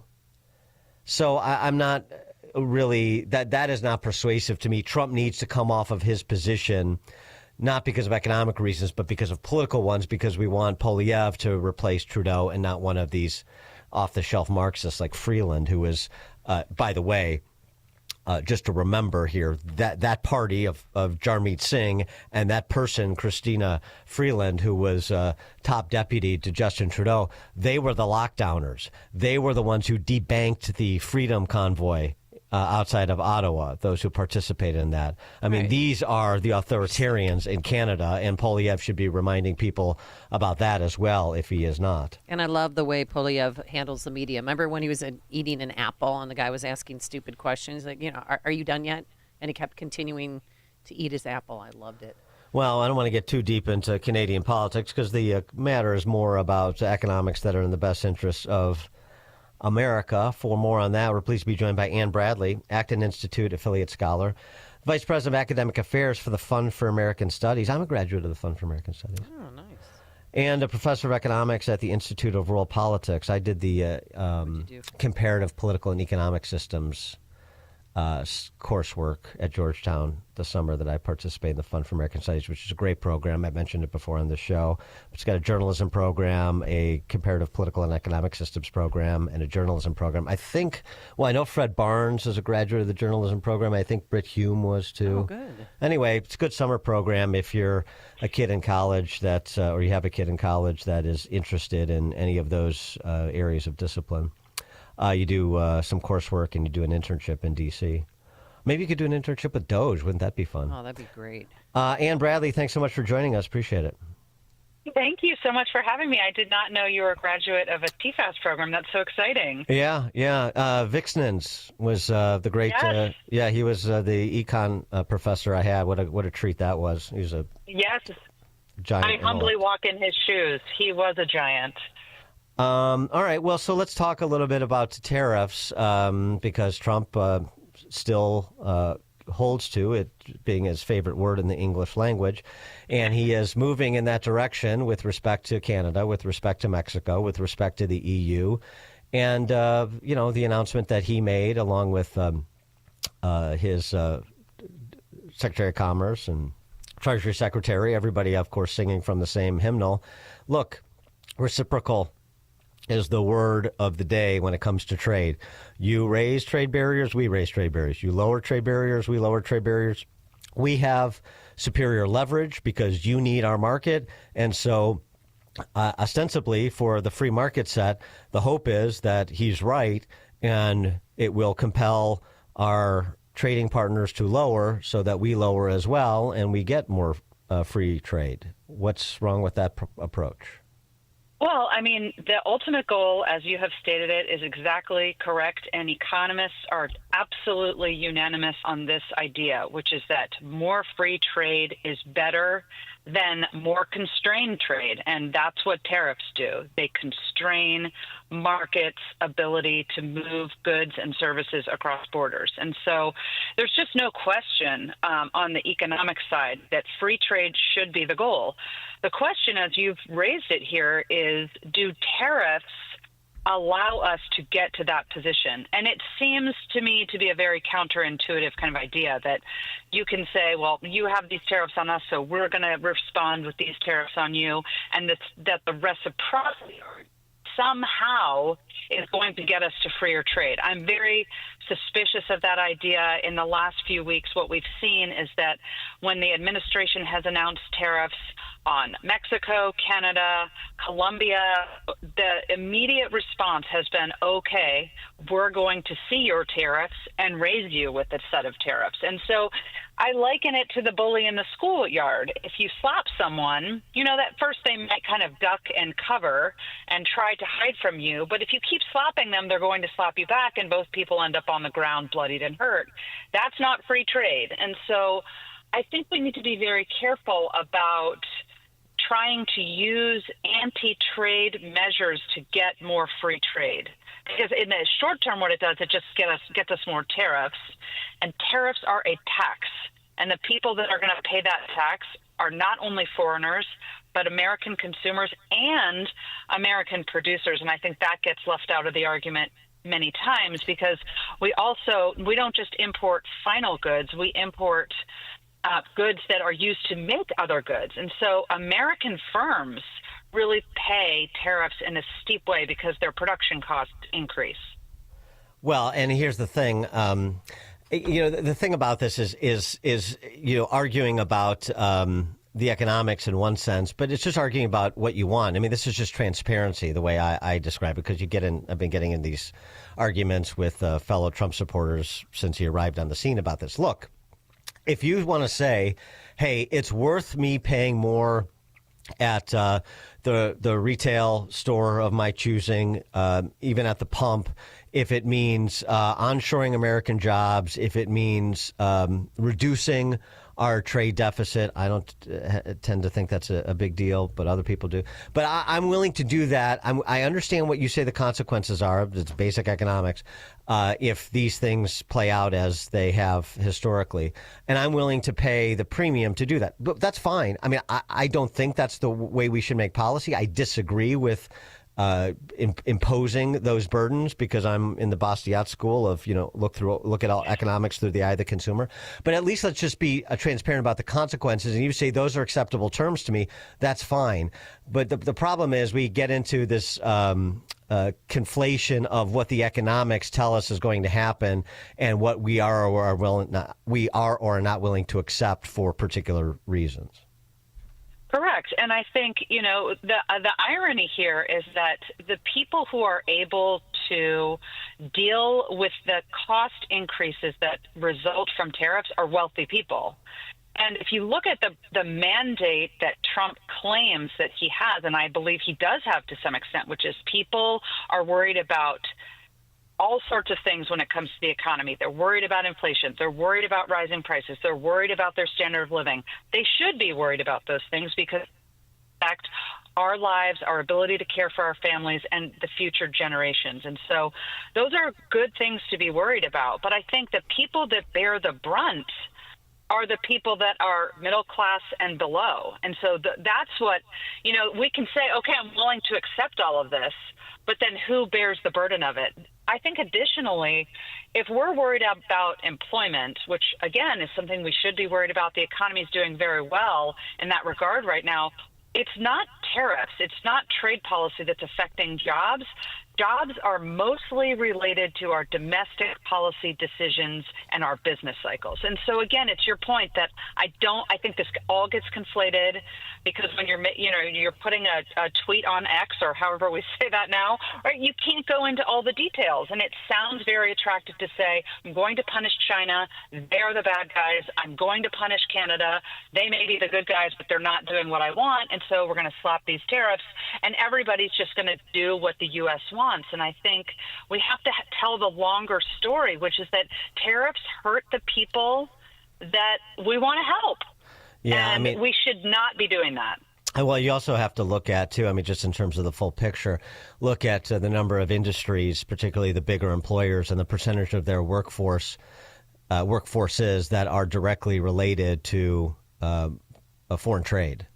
And so that a reduction in foreign trade imperils domestic jobs here. I mean, that stands to reason, but it's sort of not part of the conversation because we do this sort of home team thing where it's like USA versus Canada. Well, USA is not, America is not a corporation. I don't benefit if America sells one more widget or some industry gets protected from competition. I'm not benefiting. I'm not an employee of corporation America.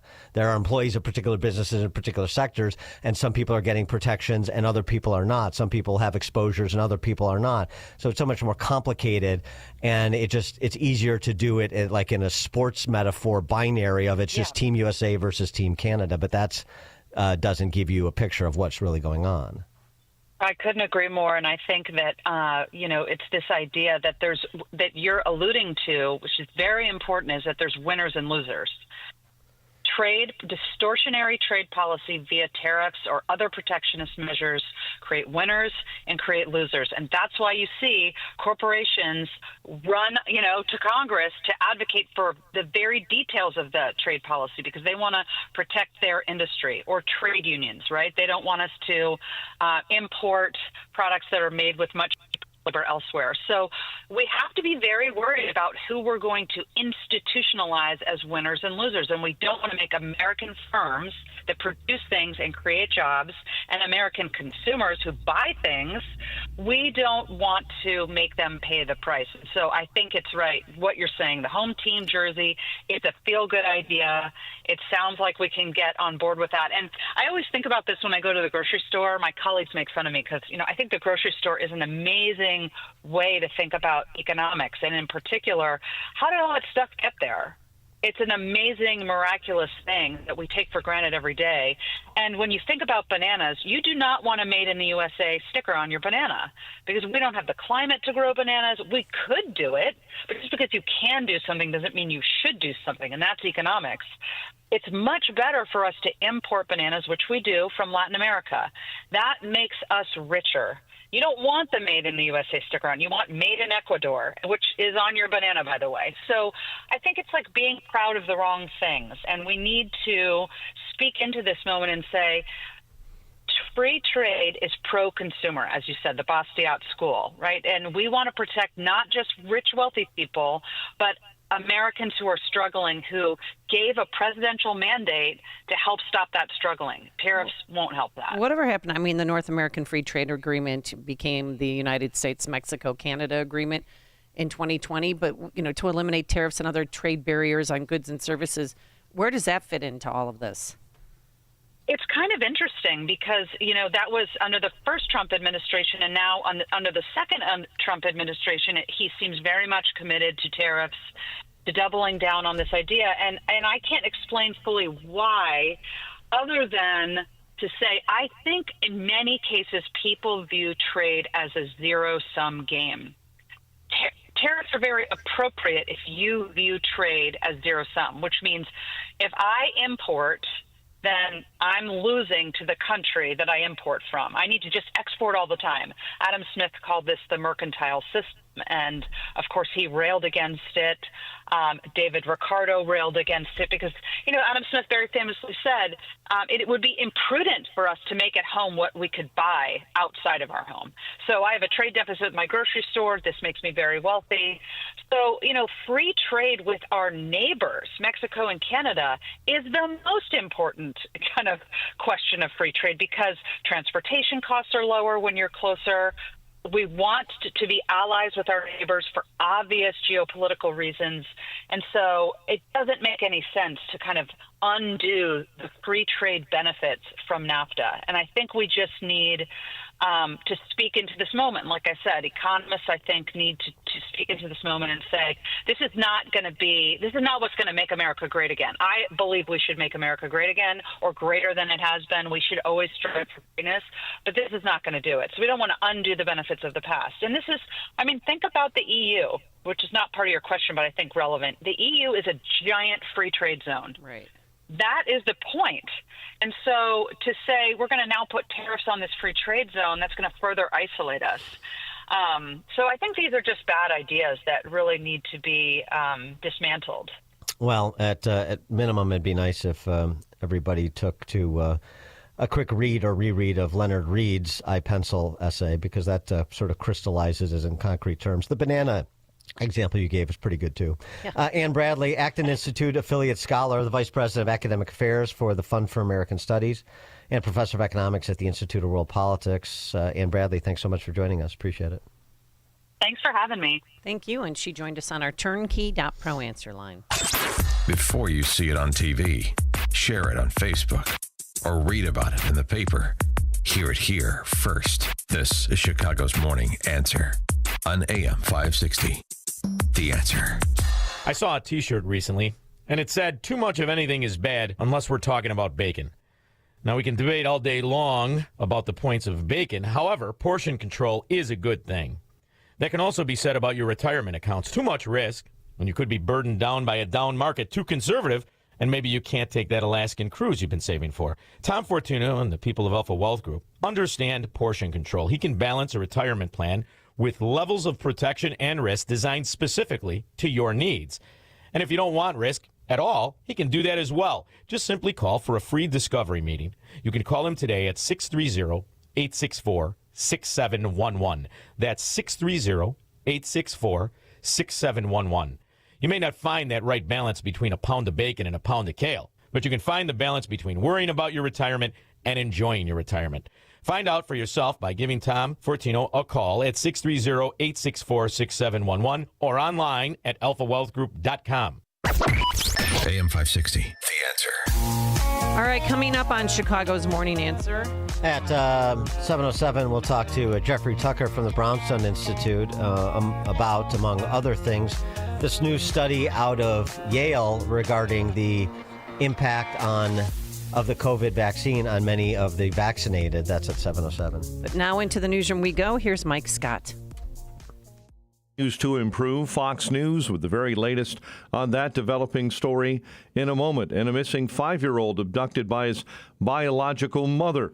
Legendary actor and Illinois' own Gene Hackman passes away. A legendary actor has died. I'm Dave Anthony, Fox News. Lex Luthor, the greatest criminal mind of our time. That's Gene Hackman, who played the villain in 3 Superman movies. And there's drama around how Hackman died. Santa Fe County, New Mexico sheriff's officials say an investigation is underway in the death of Oscar winner Gene Hackman after he, his 63-year-old wife, and their dog were found dead in their home on Wednesday afternoon. A sheriff's office spokesperson said deputies responded to a request to do a welfare check at the home and found them. Details surrounding their deaths have not been released, but foul play is not suspected. That's Fox's Tanya J. Powers. Gene Hackman was 95, retired after a long career in dozens of movies. All right, Popeye's here. Get your hands on your heads. Get off the bar and get on the wall. Come on, move. Move. He won Best Actor for The French Connection, and Hackman got an Academy Award as well for his role in Unforgiven. It's a busy morning at the headquarters of the U.S. Agency for International Development. Staffers are showing up, boxing up their stuff, and leaving. This as the Trump administration is cutting USAID staff, reviewing and terminating agency contracts, and folding the American Aid Organization into the State Department. There are already lawsuits. Last night, Chief Justice John Roberts temporarily sided with the administration and determined USAID could hold off paying about $2 billion for aid work already completed. The full court is expected to weigh in on that soon. Fox's Rich Edson. Hamas has handed over to the bodies of the last 4 Israeli hostages to be released from the first phase of the ceasefire in Gaza. Special U.S. envoy to the Middle East, Steve Witkoff, is part of the phase 2 negotiations and just told Fox. There's no room for Hamas in Gaza, in the West Bank. You can see from their actions that they haven't earned that right to be there. Britain's prime minister goes to the White House today talking to President Trump about ending Russia's war in Ukraine the day before Ukraine's leader visits. America's listening to Fox News. 37 degrees, cloudy skies this morning. At 7:02 on AM 560. The Answer. Good morning. I'm Mike Scott. Chicago City Council has approved Mayor Brandon Johnson's multi-million-dollar bond issue. Aldermen saying yes to the mayor's plan to borrow the money only for capital projects, according to Chicago Chief Financial Officer Jill Jaworski. Alderman Brendan Riley moved to postpone voting on the bond issue until May. Council vote deadlocked on Riley's motion, 25-25. Mayor Johnson's tie-breaking vote prevented the bond issue from being delayed. At a rally to save Acero charter schools slated for closure, families and some community members voiced their anxiety over an illegal immigrant detained by ICE while they were taking their children to school Wednesday morning. The immigrant was detained in a vehicle near the 2 schools, but agents never attempted to enter either school near 51st and St. Louis. The chairwoman of the NTSB pointing out that the blame for Tuesday's near collision at Midway Airport falls on the operator of the private jet. It appears it was a failure, Jennifer Homenday said, of the flight crew from FlexJet to listen and abide by instructions of air traffic control. Illinois lawmakers have introduced a bill in Springfield that would decriminalize prostitution and create a sex worker bill of rights. State Senators Selena Villanueva and State Representative Will Guzzardi introduced the legislation. The bill would remove criminal penalties for adults engaged in consensual paid sex and remove arrest and conviction records for prostitutes. Chicago sports, Clippers ease past the Bulls 122-117. Blackhawks prepping for Vegas tonight.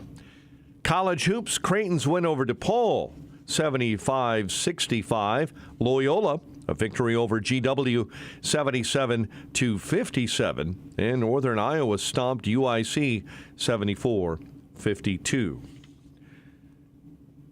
Our time is 7:04. We'll have a check of traffic and weather on the way next on AM 560. President Trump is moving at lightning speed. And after that, all hell is going to break out. Executive orders, new policies, promises kept. It's hard to keep up until now. Subscribe to the Trump Report. This email brings you daily highlights from the Oval Office right to your inbox 5 days a week. I will put America first. It'll help you follow President Trump at the speed of Trump. Sign up today at 560theanswer.com/Trump. You heard me talk about Relief Factor and how so many people enjoy a better, more pain-free life because of it. If you're dealing with everyday pain, it makes sense you'd want to try it first. Well, Relief Factor makes that pretty pain-free too with their 3-week quick start kit for only $19.95, less than $1 a day. Relief Factor is a daily supplement that fights pain naturally. Relief Factor doesn't just mask pain temporarily, it helps reduce or eliminate pain. Visit ReliefFactor.com or call 1-800-4RELIEF, 800-4RELIEF for Relief Factor. Healthcare is complicated. It doesn't have to be. If you don't love how your health insurance works, maybe it's time to leave traditional health insurance behind. Take charge of your healthcare with Christian Healthcare Ministries. CHM offers you flexibility. Enroll anytime, choose your own provider, and select the program that fits your needs and budget. CHM is the original faith-based way of taking care of your medical bill costs. Learn more at chministries.org/wellness. Seems everything costs more these days. Gas, groceries, and when's the last time you checked your wireless bill? Yikes. When it comes to big wireless, if you're staying, you may be overpaying. Switch to Consumer Cellular and get the same fast, reliable nationwide coverage without the big wireless bill. Plans start at just $20 a month, and that's not a short-term promo. But don't just take our word for it. Here's Jackie and Veronica, real customers. I didn't know that I could get something for a lot less money that was actually better than who I was with before.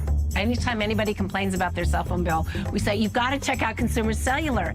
Our U.S.-based experts will get you switched and saving in about 20 minutes. Just call or click to see how much you can save today. Because when it comes to big wireless, if you're staying, you may be overpaying. Call 1-888-FREEDOM or visit ConsumerCellular.com. That's 1-888-FREEDOM or ConsumerCellular.com today. Real people paid to share their opinions in this ad. Plans include $5 credit for auto pay and e-billing. Hi, I'm Ken Mariotti, owner of Woodland Windows and Doors, a third-generation family-owned business since 1969. We know you're bombarded by choices when shopping for new windows or doors, so we're inviting you to experience the Woodland difference. For decades, we have been transforming living spaces with Marvin Windows, a fifth-generation family business. Marvin replacement windows have been known to increase the warmth of your cold rooms by 10 degrees. Think about that, 10 degrees warmer.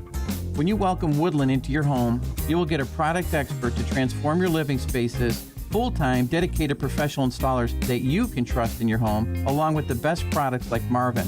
These are the reasons we're proud of our 5-star reviews and family legacy. No gimmicks, no pressure, and upfront pricing are why Woodland Windows and Doors is your trusted window and door expert in Chicagoland. Visit woodlandwindows.com to book your free in-home expert consultation. That's woodlandwindows.com or stop by our showroom at the corner of Lake and Geary in Roselle. 7:08. Let's get an update on the roads. We do that in our Team Hochberg Traffic Center, and traffic is a service of almostfreeteeth.com.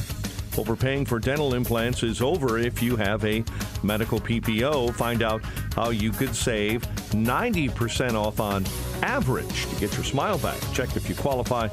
Almostfreeteeth.com. The Kennedy at 45, O'Hare to the Burns Circle interchange. The Ike, 1 hour from 390 into the old post office. Stevenson right now, 1 hour, 355 into DuSable Lakeshore Drive. Dan Ryan, 23 minutes, 95th into the Circle. Dan Ryan Express lanes jamming up at 43rd.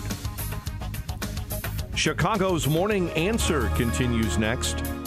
Now, your official Chicagoland weather forecast with Steve Williams. A bit of dense fog this morning. Clouds and breezy, passing shower. High today 45. Clear and cold tonight, low 30. Then clouds and sun. Windy day tomorrow. Gusty winds and dry brush resulting in high fire threat. The high tomorrow at 59. I'm Steve Williams on AM 560. The Answer. 37 at O'Hare and 36 along Chicago's lakefront. Your next news update, 7:30. Chicago's Morning Answer continues next on AM 560. The Answer. Now, from the Signature Bank Studios, this is Chicago's Morning Answer with Dan Proft and Amy Jacobson on AM 560. The Answer.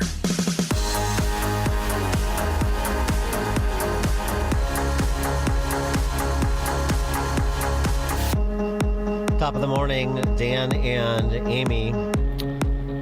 An important moment with respect to COVID and the vaccines. The Daily Mail reporting, for years, thousands of Americans who suffered debilitating side effects after getting the COVID vaccine were told there was no evidence the shot was linked. But that has now changed. A team from Yale University, known for their rigorous work, revealed the mRNA shots can cause a previously unknown condition known as, quote, post-vaccination syndrome, PVS. So listen up if this is you. The syndrome appears to cause brain fog, dizziness, tinnitus, extreme fatigue, and biological changes to patients' immune systems. Dr. Akiko Awasaki, the lead researcher behind the paper from the Yale researchers, told the Daily Mail she understands her findings could be seen as controversial, but she wants patients to know her team will keep studying to bring them better transparency and safer vaccines. She thinks this is actually a paradigm-shifting moment, and they're going to do larger studies. She said people with PVS have felt dismissed and ignored because PVS is not a medically recognized condition. I believe that rigorous scientific research will lead to better diagnosis, treatment, and prevention of PVS. Such research will also lead to better transparency and safer vaccines. She is the director of the Center for Infection and Immunity at the Yale School of Medicine. I'm not saying she's science, like Dr. Fauci is science, but she is a scientist. Is she going to walk away a millionaire like Fauci? COVID, according to CDC, the CDC is still recommending COVID vaccines, especially for those who are elderly or immunocompromised. This is what, shot 19 now, I think? I've lost track and lost interest, frankly, a long time ago. But and then the Daily Mail profiles actual Americans, actual human beings who have these afflictions that the Yale researchers described or worse, that they believe the proximate cause was the mandatory vaccine.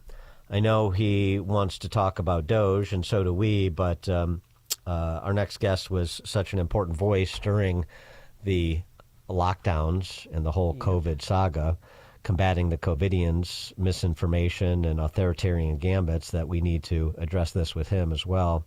Jeffrey Tucker is the founder and president of the Brownstone Institute and the author of Liberty or Lockdown. Jeff Tucker, thanks for joining us again. Appreciate it. Sure. I'm so embarrassed. Who is the woman you mentioned? She is her name is Isasaki.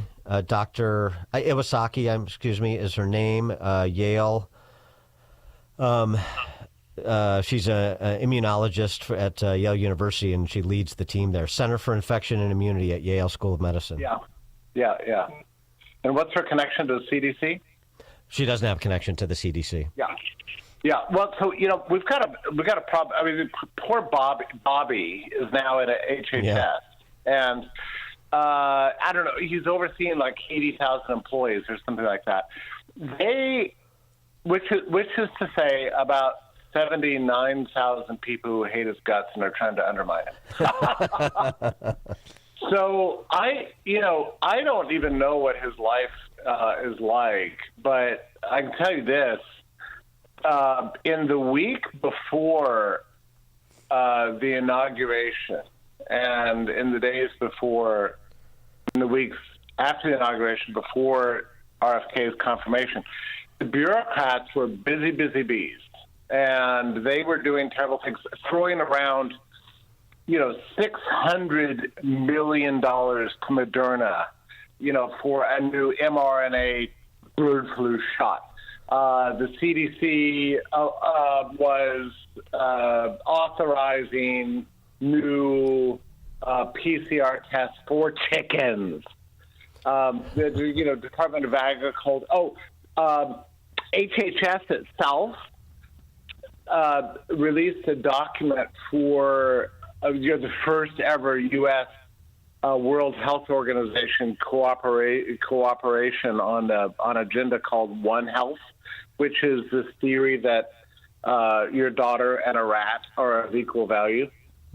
And nice. And let me just say something about that point about One Health, which is really coming for your pets. This is bad stuff.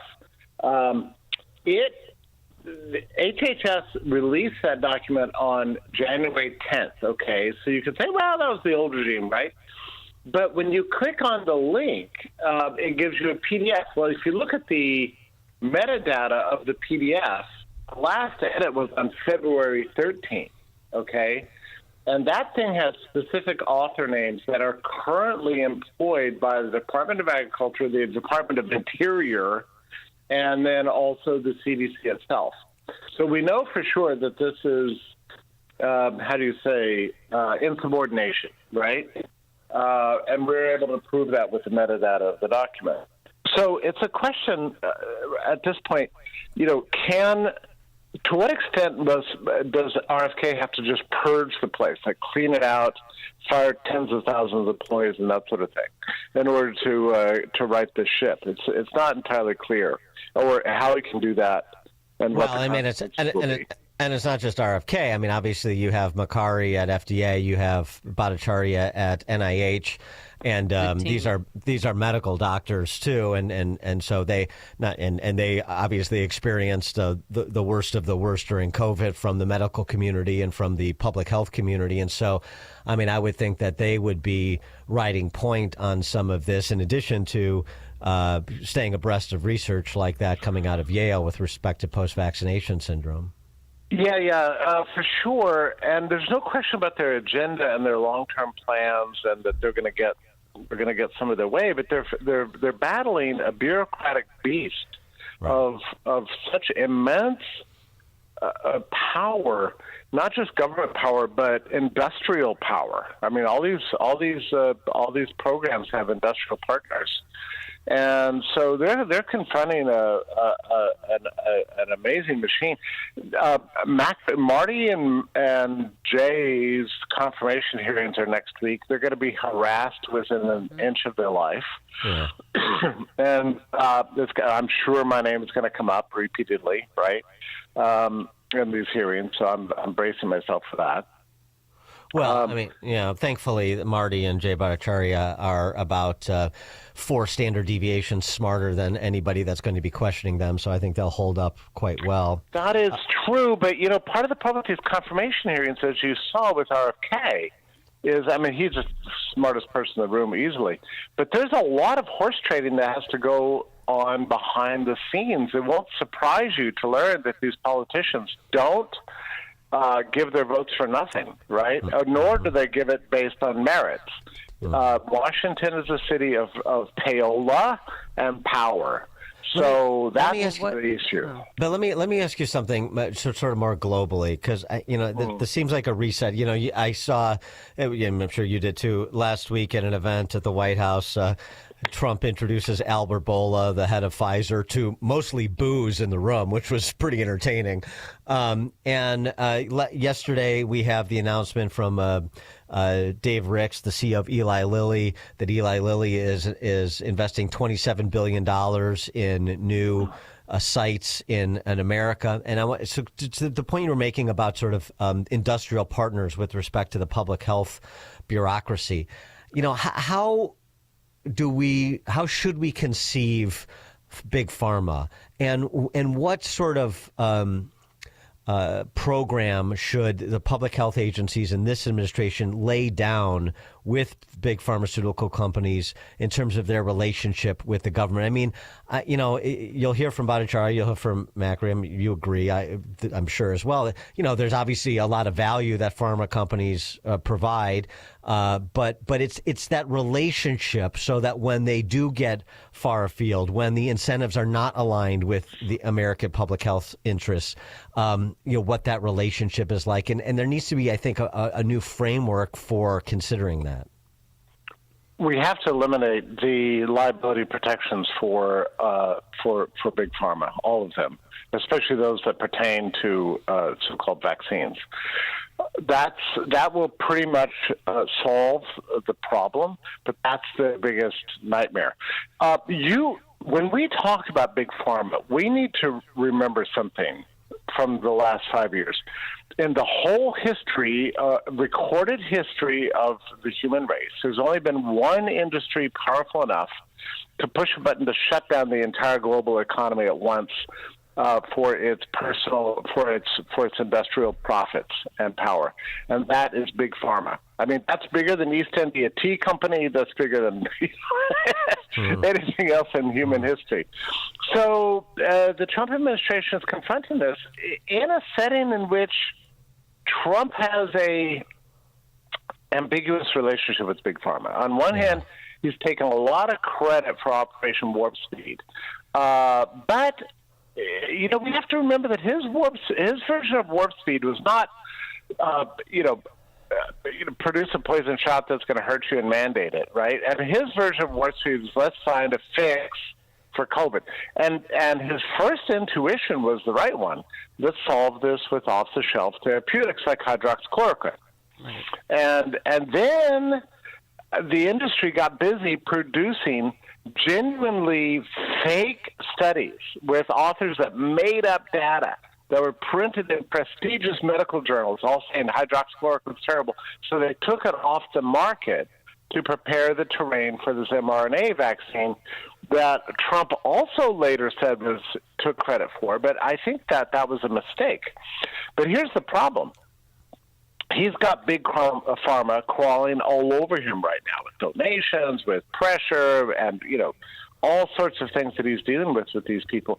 And I have a fantasy about this Burla situation that you mentioned the other day. And I'm not sure it's true, but he was hanging around with Trump that day, and it's possible that he's getting on Trump's nerves, demanding this, demanding that. And Trump says, hey, listen, lovely talking to you. I've got to go to a reception right now for Black History Month.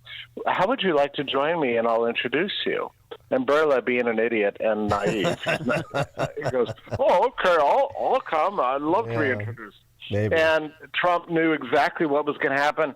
And it made no sense, right? He said, a celebration for Black History Month, he's introducing, this guy and this guy and this guy. And he goes, and also, the great businessman Albert Burla of Pfizer. And everybody in the room goes, oh! And Trump just kind of laughs. Now, if you think about from Trump's point of view, and by the way, this interpretation comes from Walter Kim, the great novelist, who was watching this at the time. And he said, if you don't understand this, you don't understand Trump. What Trump needed to be able to do is to go back to Albert Burla and say, listen, Albert, you're a good friend, you're a good man, I really like you, but I got a problem at my base. They don't like you. They don't like you. It's a brilliant Trump move. But let's go back to something that you just said about the fake studies on hydroxychloroquine. Yeah. I want names, like who produced these fake studies? Because I remember getting hydroxychloroquine, but I had to go to an organic pharmacy. Yeah. And there's only 4 in the Chicagoland area, and you've got to go at certain times and getting it. And it just felt like I was buying illegal drugs. Yeah. Well, I was in the same situation. I mean, my doctor prescribed to me, ivermectin, and me too. And I couldn't get it. And look, just so you understand, I'm not some sort of lifetime rage, machine against pharma. My doctor said to me, he goes, "What's your pharmacy?" And I said, "Oh, I like that CVS down the street." He goes, he said, "CVS, Walgreens, they're part of the system." And I said, "The system? What system?" He goes, the system. I said, well, you telling me that this drugstore is not going to give me a prescription? Nope. He said, no way. I need a family pharmacy. I I have to tell you, at that time I thought, wow, there's something wrong with this guy. He actually thinks these wonderful little retail merchants are part of some sort of weird machine. Well, that naive me, of course they wouldn't give it to me, and neither would the family pharmacies because they too were under pressure. Yeah, I ended up having to get some, reveal on the radio here, get some from a FedEx to me from New York that had been imported from India, gray market stuff. Crazy, right? I know. And it worked too. Ivermectin and hydroxychloroquine, I was better within hours. Ivermectin was great. Now, on those fake studies, again, I'm a little disturbed that I don't think people understand what happened here, but it's a scandal. So these studies were all promoted, of course, by Moderna and Pfizer and their little cutouts and third-party NGO, money-hiding operations. And they paid a bunch of researchers, and they, over a series of studies, they literally made up data. I mean, just like they never left their laptops, generated fake studies involving, 10,000 patients here, 100,000 patients there. It didn't work. There's not a word that was true. I think one of them was called Surgisphere, and that was revealed to be a fake last year. A complete fake from first word to last. And then just 2 weeks ago, another big hydroxychloroquine study came out, was withdrawn from publication from the Lancet. Okay, the world's most prestigious medical journal, the Lancet. Another completely fake study on hydroxychloroquine. Completely fake. They made up all the numbers, made up the trials, made up the results, made up everything. And so that was withdrawn from publication. And how did we find out they're fake? A simple query to the authors, let me see your data. And they never produced it. And it turns out they're entirely fake. So I'm looking back at those days, and you remember these days. People like Harvey Risch at Yale University was out there saying, hydroxychloroquine, I'm sorry, it works. We have hundreds of years of experience with this stuff. This is why British soldiers always drank gin and tonics, right? Because of the chloroquine in the tonic. It protects against all kinds of infectious diseases, I drink gin, too, yeah. There you go. Yeah, it's me, too. Do you keep the tonic in it, story. Dan, or do you keep it straight? Yeah. It's all for health. But anyway, and then the reporters, and he's a fancy guy, from Yale or whatever, and an epidemiologist who knows all this stuff. And he's over there on TV saying this stuff. And the reporters would say, well, what do you have to say about this very important study that contradicts everything you're saying? It was published in the Lancet. It was published in the Journal of the American Medical Association. And, he at the time was saying things like, I don't think that study is correct. There's something wrong with it. It's not well constructed. There's something that just is not right about it. Okay, so here's this Yale tenured professor of epidemiology who knows this world really well, raising questions about the study, but it's not a decisive comment, right? I mean, just to have some fancy guy on TV going, something just doesn't strike me right about that. Okay, so if you're a listener, you think, well, who am I going to believe? The Journal of the American Medical Association or some guy on TV who has an intuition that's not quite right? Well, right. I mean, and they jackpot Rich with a study that he hasn't had time to sort of try to replicate or verify. So of course he's going as a scientist, he's going to say, I don't know, it doesn't strike me as right, but I've got to do my due diligence in order to comment intelligently on it. We had no time for intelligent commentary or due diligence. We had to rush past all that phase. But this speaks to this op-ed that you wrote in the journal too, with this conversation we're having, and basically your position is it's sort of DOGE or bust with respect to ever trying to grapple with the administrative state. Sure. And it's particularly important in public health because of the phenomenon of agency capture. And nowhere has agency capture been more pronounced than with Big Pharma capturing the public health agencies.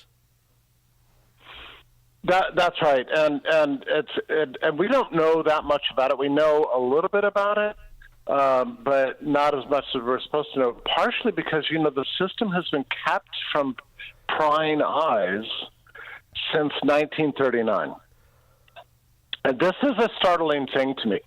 Do you remember the night of the inauguration when Trump, took the oath of office, then he went to this party and went to that party, had a kind of performative signing with a few executive orders, then he went to another party, and then he cut a cake, then he danced at YMCA, whatever. And we were kind of watching this going, there's a lot to get done. I'm not sure why you're going to party after party after party here. And it was all the way to 2 a.m. Well, it turns out that all that was a diversion, because at that very same time, like within minutes after the inauguration, the team of DOGE went into the U.S. Treasury payment portals and got in there and started mapping U.S.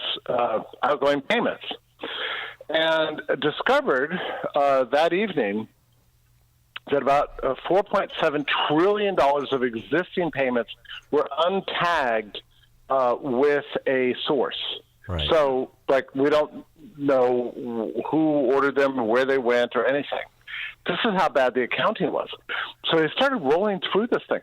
And the headlines the next day were screaming, DOGE has entered the Treasury, DOGE has entered the Treasury, as if nothing like this had ever happened. And I thought, this is a little bit... British are coming. A little bit strange, like the hysteria on the part of the New York Times and the Wall Street Journal, but it's a little disproportionate in some way.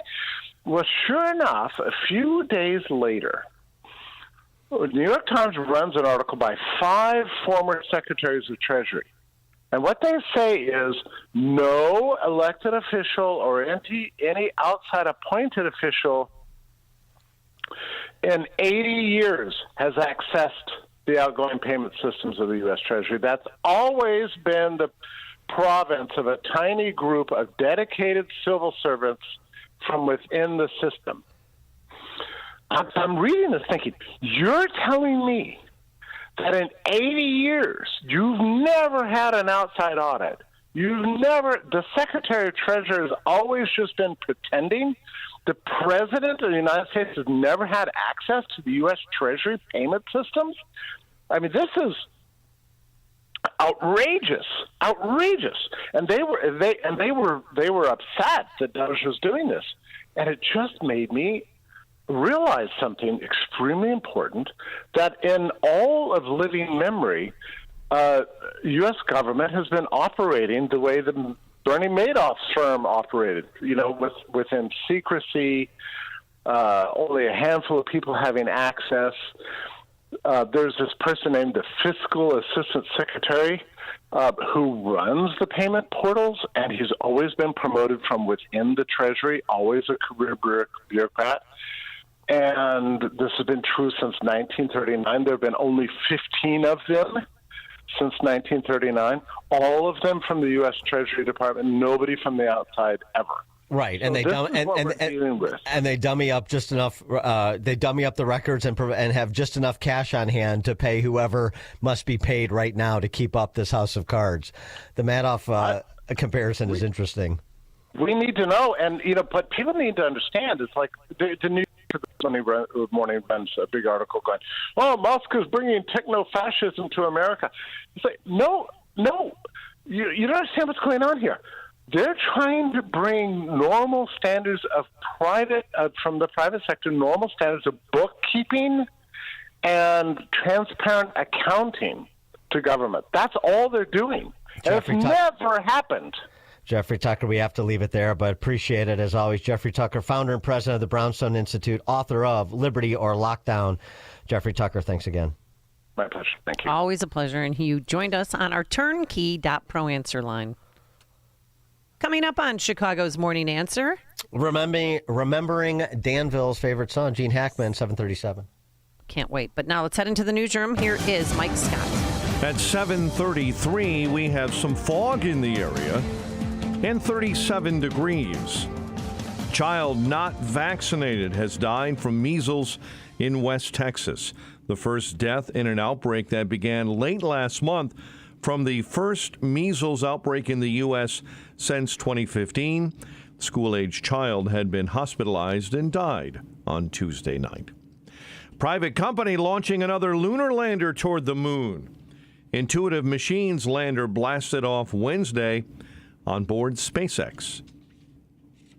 An Israeli official says the military will not withdraw from a strategic corridor in the Gaza Strip. Pullout, part of a ceasefire brokered. Israel's refusal could spark a crisis within Hamas and key mediator Egypt. South Korea's spy agency says North Korea appears to have sent additional troops to Russia after its soldiers deployed on the Russia-Ukraine fronts have suffered heavy casualties. A 5-year-old girl remains missing 2 weeks after her biological mother picked her up from a Chicago school. Chicago police say Tariana Miller was last seen around noon in the 200 block of North Laverne in the city's Austin neighborhood back on Wednesday, February 12. Tariana was abducted by her biological mother when she picked her up from school without consent from the grandmother. As of yesterday, police say the biological mother's whereabouts are unknown. Authorities have recovered an ambulance that was stolen Wednesday from the ambulance bay at an area hospital. The Elite ambulance was taken from Swedish Hospital around 12:30. There was no patient inside the private medical transport. It was later recovered in Northbrook. Oakbrook Terrace Police Department's 2 top cops have been placed on temporary administrative leave.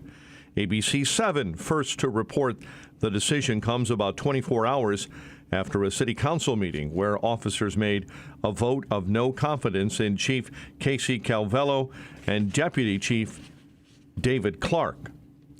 Chicago sports, Clippers ease past the Bulls 122-117. College baskets last night, Creighton a win over DePaul, Loyola a victory over George Washington, Bradley handled Valparaiso, and in Cactus League baseball, Cubs a 4-4 tie with the Giants, San Diego a 3-1 winner over the White Sox. The news is a service of the Crystal Lake Home Show. Make your home a dream home with one easy visit to your local free home show this weekend in Crystal Lake, then on to Schaumburg and Oak Lawn. Find the show nearest you at freehomeshow.com. That's freehomeshow.com. A check of traffic and weather is on the way next on AM 560. The first weeks of the new Trump administration have been full speed ahead, making America great again. It's going to only get better. And on Tuesday, March 4th, President Trump will take a victory lap when he addresses Congress and the nation. And AM 560 is throwing a watch party. They tell me it's very exciting. Join us for dinner and President Trump's speech on March 4th in Rolling Meadows. Get your tickets at 560theanswer.com/watch. That's 560theanswer.com/watch. Sponsored in part by Fox Valley Coins. We all hear the radio ads about the IRS. They tell you to be afraid, to be scared, and they try to frighten you into calling. I'm not here to do that. Tax Relief Advocates is different. TRA is here to tell you that if you owe money to the IRS, whether it's $5,000, $50,000, or $500,000, we have a solution. It doesn't matter if you're sitting in your car, at work, or with your kids. No matter where you are, call now. 800-575-6745. Don't lose hope. TRA can eliminate or reduce what you owe to the IRS. Generous programs are now available that can give you a fresh start. Our passion is taxes and helping individuals fix their IRS problems. We have over 1,000 5-star reviews on Google and an A+ with the Better Business Bureau. You don't need to be afraid of the IRS any longer. End your tax nightmare today by visiting us online at TRA.com or call 800-575-6745. That's 800-575-6745. Tax Relief Advocates. Real solutions for real people. I should have done it sooner. Hi, Amy Jacobson here, and that's what a number of people say to me when they come up and talk to me about QC Kinetics. Why did I wait so long? So let me ask you a question to see if whether or not you're a good candidate for QC Kinetics. Do you have trouble sleeping, walking, day-to-day movement? Do you want to avoid surgery and all the pain, the long recovery, and the uncertainty that comes with it? Do you miss doing things like golfing, jogging, playing pickleball? Well, if you answered yes to any of these questions, I bet you're a great candidate. So please don't wait. Contact our good friends at QC Kinetics right now and ask for your free consultation. Learn how the latest advances in regenerative medicine can help you and give you lasting pain relief with no drugs, no surgery, no downtime. Saturday appointments available. Call 312-809-5955. That's 312-809-5955. Again, 312-809-5955. In the beginning, God created. Now it's your turn.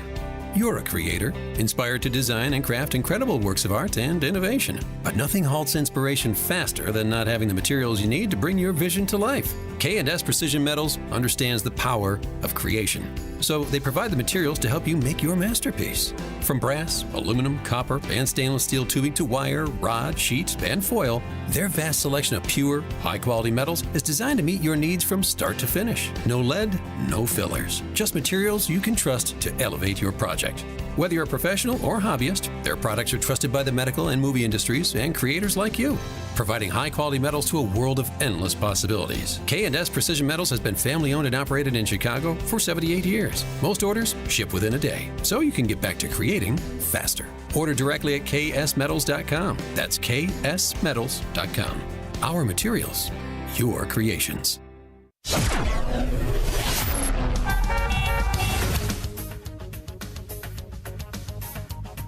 7:40 is our time. Let's get an update on the roads. We do that, of course, in the Team Hochberg Traffic Center.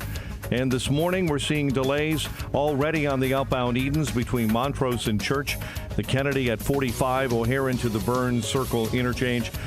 The I slows up from 390 into the old post office. That is a 75-minute commute. Solid delays on the Stevenson. It's an hour 10 from 355 into DuSable Lakeshore Drive. Typical morning heavies on the inbound Dan Ryan. That's 35 minutes into the Circle. Chicago's Morning Answer continues next. AM 560 Weather Center forecast. Dense fog this morning. Cloudy, breezy with a shower. A high of 45. Currently, we have 37 degrees. Still some light fog in the area. Your next news update is at 8. Chicago's Morning Answer continues next on AM 560 The Answer. Now, from the Signature Bank Studios. If you're looking for the latest news, insight into what it means, and the sharpest opinion, there's only one station in Chicago where you can turn, and it's this one. We're AM 560, The Answer. Top of the morning, Dan and Amy. Remembering Danville's very own Gene Hackman. Yeah, I know he was born in California, and I know he left Danville for Iowa and then went to the Marines. But his formative years in Danville, Illinois, so I'm claiming him for the land of Lincoln.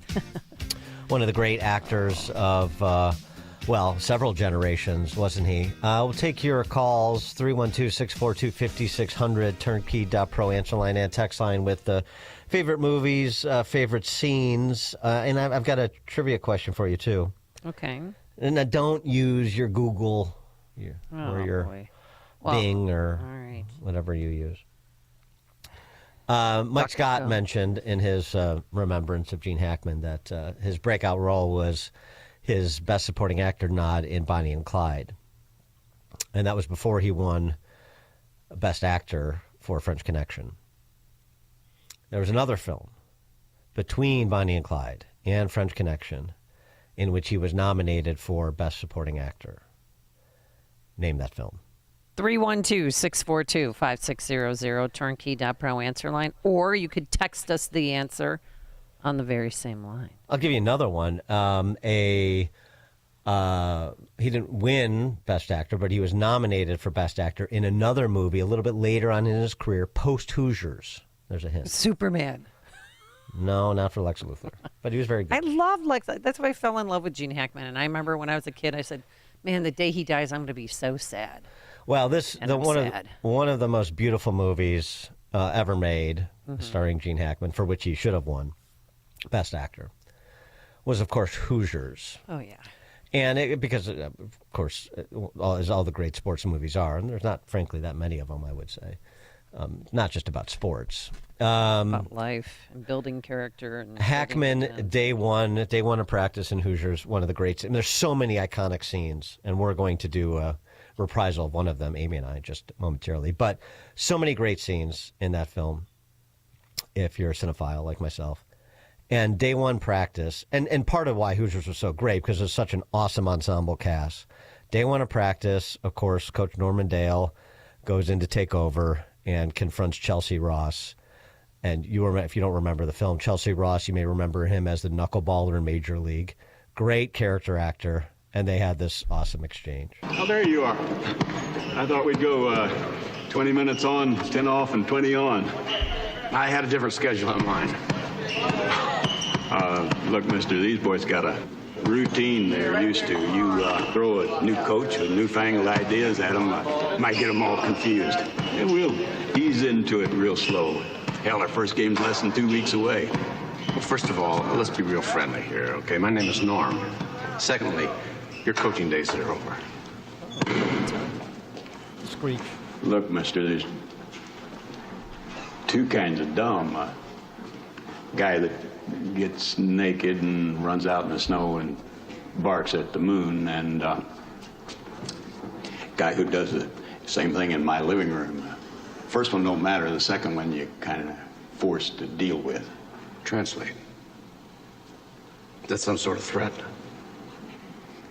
I don't know why Cletus drug your tired old bones in here. He must have owed you something fierce. Fact is, mister, you start screwing up this team, I'll personally hide-strap your ass to a pine rail and send you up the Mona online. Leave the ball, will you, George? Ooh. Thank you. I mean, it's just such good movie making. It's just such good movie making. One more. Another great actor who is now passed, Dennis Hopper. Oh, and when so Hackman offers Shooter the job of being an assistant coach, goes up to his cabin, but there's a contingency. You all remember. You snort? No, thanks. No. Don't mind if I do. I got a proposition for you. Cletus going to be laid up for a while, and I want you to give me a hand. Well, I can tell you anything that you need to know. No, you don't understand. I want you to be my assistant. I want you to come to practices and sit on the bench with me during the games. Me? You want me? What do you say? No, under the following conditions. That you clean yourself up and you shave and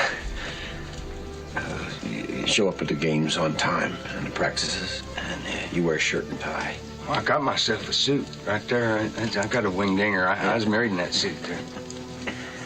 And that you're sober. Oh, no. My wife sent you. No. My son. What does my drinking got to do with my knowledge about basketball? You can't drink in front of these boys. If I smell even a trace of liquor on your breath, you'd be finished. I have to hear that from you.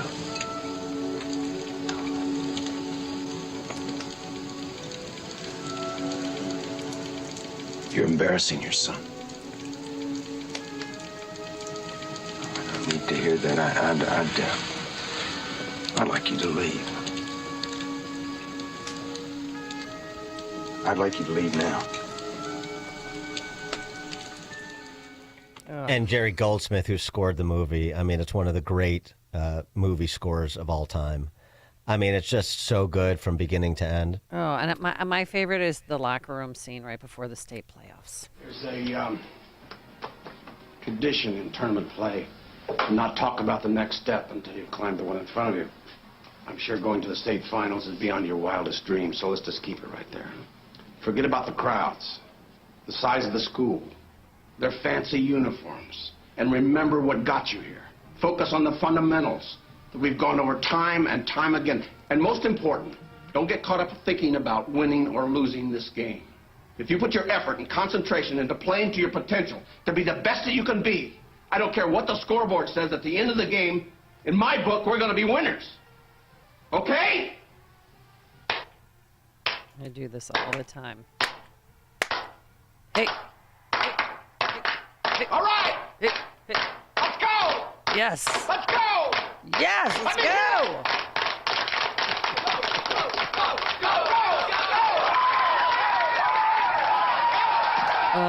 Yeah, that was before the slow clap was popularized, but yeah, that's okay. It's good, huh? Yeah. John and Wilmette.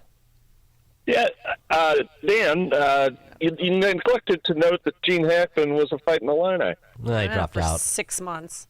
Yeah, But he was. Hey, I mean, 6 months, this is good. It's a good start. It's a tough school. It's tough school. Yeah. It's a flagship school for the state of Illinois. Come on. That's true. And also true, in case you're just joining us, I mean, he's 95. His wife was only 63. She was a well-known pianist, and their dog were all found dead inside of their home. Police say in Santa Fe that there's no forced entry. They don't believe there's anything. They told all the neighbors there's nothing to worry about. There's not a serial killer running around or anything. So I wonder, carbon monoxide leak or maybe a suicide pact? I know we're going to have to wait and see what happens, but Maybe the dog did it. Oh, right. Murder, suicide. No, I mean, know. it sounds, I don't know. Yeah, maybe it was a carbon monoxide thing, I guess. Maybe it was, we're all going together. I Right. don't know. But there's Bob been and- I'm sorry. There's been occasional internet rumors about his death swirling around for years. So when I heard it this morning, I thought, is this for real now? Bob and Cortland. Yes, I agree with you. I absolutely love Gene Hackman. He did fabulous roles, but I think his best role was in Young Frankenstein. He was in 77 different movies. He was espresso. It was great. It's great, but you can't. When you think of Gene Hackman, best role. Think of not Young Frankenstein, playing second fiddle to, Gene Wilder and Terry Garr, and but he was great. He just was par excellence. Everything he did. Everything. Tony, Southside. Good morning, Amy, Lamb, and Dan. Dan, you sentimental fool. Come on now. Gene Hackman's best role. Academy Award winning, I should suggest. Reverend Scott in the Poseidon Adventure. Come on now. Let's talk about this for a second. Yeah, the man sacrificed his body and soul by turning off a critical steam valve before plunging into the fires of that ship. Come on, my friend. What are you doing? Well, Tony, you're the heroic kind. You're the guy with the cape. That's more that speaks to you. I'm more of the sentimental romantic. Trying to pick the pieces of a broken life that I broke at my own doing, like like Coach Norman Dale did when he strangled that kid, hit that kid in Ithaca. Then he has to go out to farmland to try to resuscitate his coaching career at 55, and he, trying to woo Barbara Hershey and getting rejected by her. And that just more speaks to me, Tony. Yeah. Okay, I'll let you take a pass on that one. Have a good one, guys. Thanks for the call. Do you want to do a dramatic reading? Yeah, we'll get to it. Okay. Owen and Willowbrook. Miss Flynn. Hi, Dan and Amy.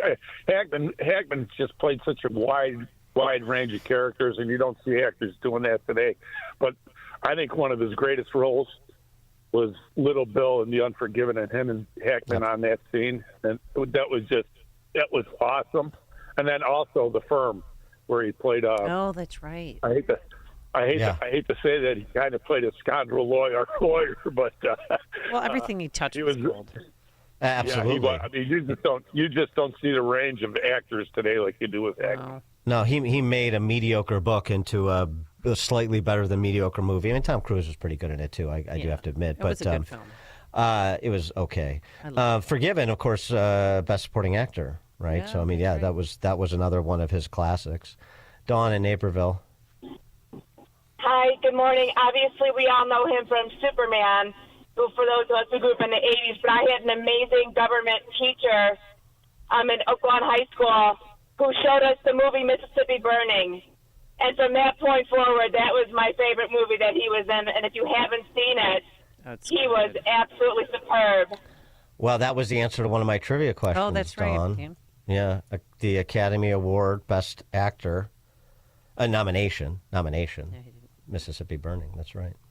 John in Lincolnwood. Hi, Dan and Amy. It's been a while. I just wanted to call because I think Gene Hackman is probably one of the best actors that I've watched, and I just love his movies, especially Uncommon Valor, Hoosiers, obviously, and wanted to get your opinion on one a friend recommended to me. I never heard of The Conversation. Yeah, Brian great. De Palma film. Great It's film. Great, a classic. Okay. Top 50 film of all time, I'd say. Thanks, John. See it if you haven't seen it. Okay. Still didn't get an answer to the question. Which before yes, his Academy Award for Best Actor in French Connection. After his breakout role, Best Supporting Actor, Bonnie and Clyde, he was nominated for Best Supporting Actor. I mean, it was Bonnie and Clyde. He was nominated, didn't win it. right. He's Then only won 2 Academy. Nominated again for what? Best Supporting Actor before he won Best Actor for French Connection. Kevin, Austin, Texas. I think his humor is something that I remember most about him. He had such an infectious laugh, just somebody who knew something. He was laughing with you and at you at the same time in some of the scenes. Anyway, just fantastic. Thanks for the call. I mean, he Kevin. wasn't a Hollywood elitist. In the 80s, he moved to Santa Fe and lived a private life, and then retired from acting in the mid-2000s. All right, let's do it. Okay. This is Barbara Hershey, Myra Fleener, and Coach Norman Dale in Hoosiers. When after Coach Norman Dale had just spoken with Jimmy, so after he saw him shooting hoops on the court outside of the school. All right, hold on. Let me center myself. All right, me too. I'm going to get a clipboard in my hand. Normally, I would play Barbara Hershey, but I'm going to stretch and play Norman Dale in this reprisal. Okay. Action.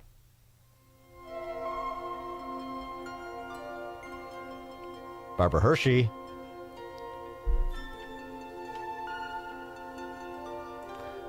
Cut. Okay, stop. Wait. Can you read the script? What? I can't work under these conditions. Read the script. Barbara Hershey, you start at the scene. top, Mr. Dale. You know what? No, Start you the have to music reset. Okay. And action. Mr. Dale, I want to talk to you. Leave him alone, all right? He's a real special kid, and I have high hopes for him. And if he works really hard, he can get an academic scholarship to Wabash College and can get out of here. Get out of here. Get out of this place. You have something against this place? For him, yes, I do. He could do better, you know. You know, if Jimmy's as good as everybody says he is, I'd have thought a basketball scholarship would have made a lot of sense. Who'd ever see him play? The only thing that comes into Hickory is the train, and it's here for 5 minutes. Basketball scholarships, a basketball hero around here is treated like a god. How could he ever find out what he could really do? I don't want this to be in the high point of his life. I've seen them. The real sad ones. They sit around all their lives talking about the glory days when they were 17. You know, most people would kill to be treated like a god for just a few moments. God come pretty cheap nowadays, don't they? You become one by putting a leather ball in the iron hoop. I hate to tell you this, but it's only a game. Why so unfriendly, Miss Fleener?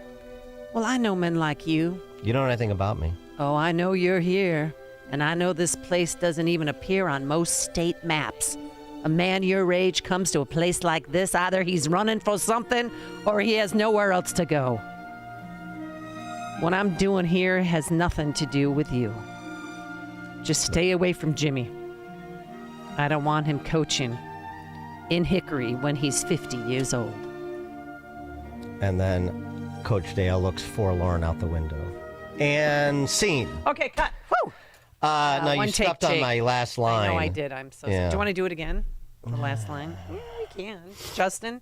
I mean, I was, I'm such a generous actor. I was really helping to develop your Barbara Hershey in that scene. I don't know about by the way, I don't know about the hayseed accent from Indiana there that you were putting on. She has a little bit of a twang. I kind of over-exaggerated, but there is something there. I watched it and tried to pick up her dialect.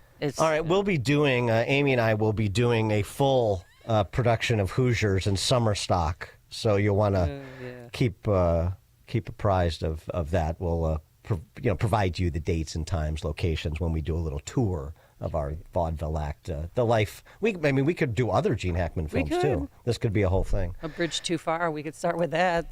Yeah. There's a female in it, but I can play the role of a man. I can talk like a man.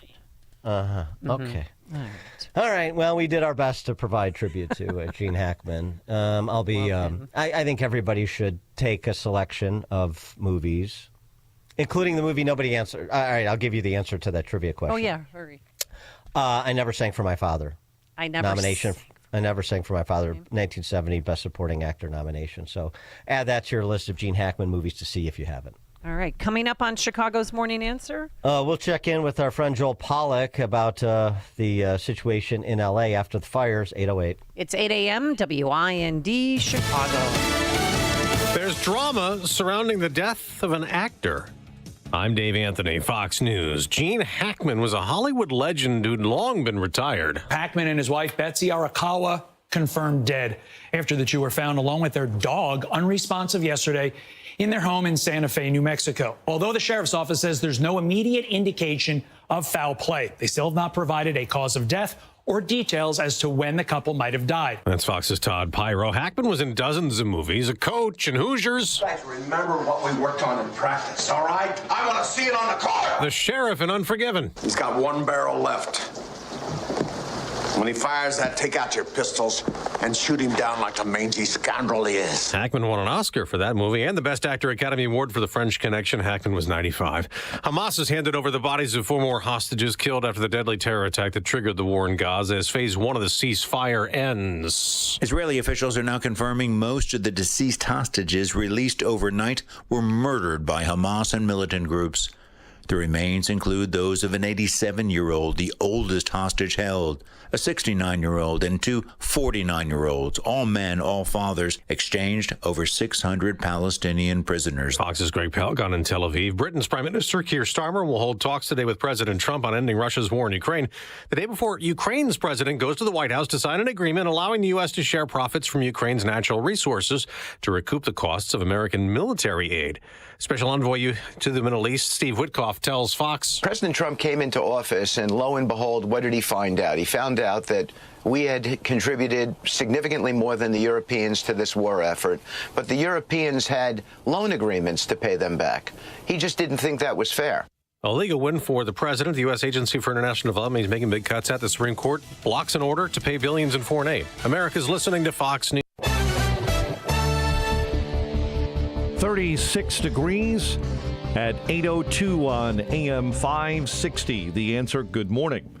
I'm Mike Scott. No one is in custody after an elderly woman was sexually assaulted inside of her home on the south side.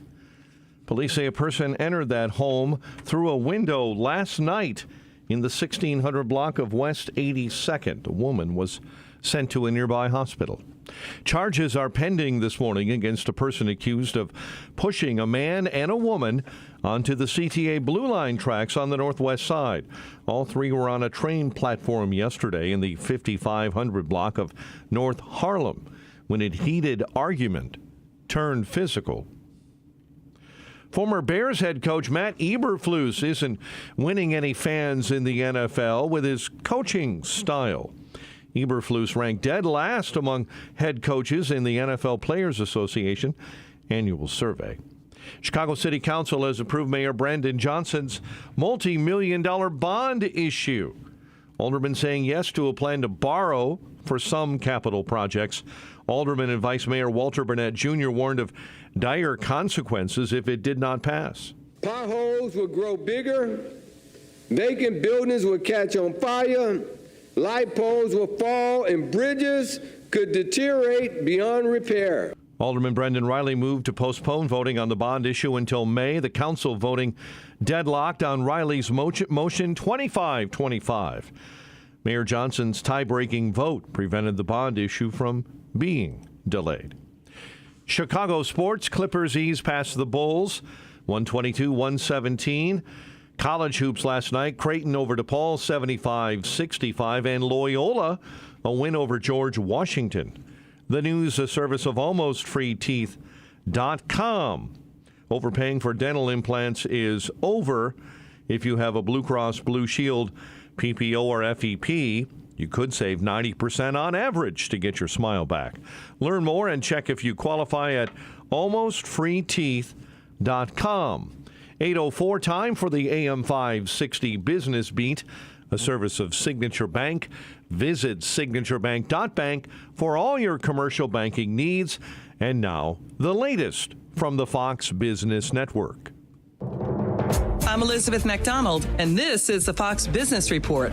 Meta is apologizing for an error that flooded the personal reel feeds of Instagram users with violent and graphic videos worldwide. The Wall Street Journal says one of its reporters' accounts featured scores of videos of people being shot, mangled by machinery, and ejected from theme park rides, often back-to-back. Facebook's parent company saying it's now resolved that error. It didn't disclose the reason behind it. The price of oil climbing after President Trump canceled Chevron's permit to pump and export Venezuelan oil, though some of those increases were offset by signs of a potential peace deal in Ukraine, which could increase Russian oil output. And the world's largest advertising company, WPP, forecasting sales may drop this year.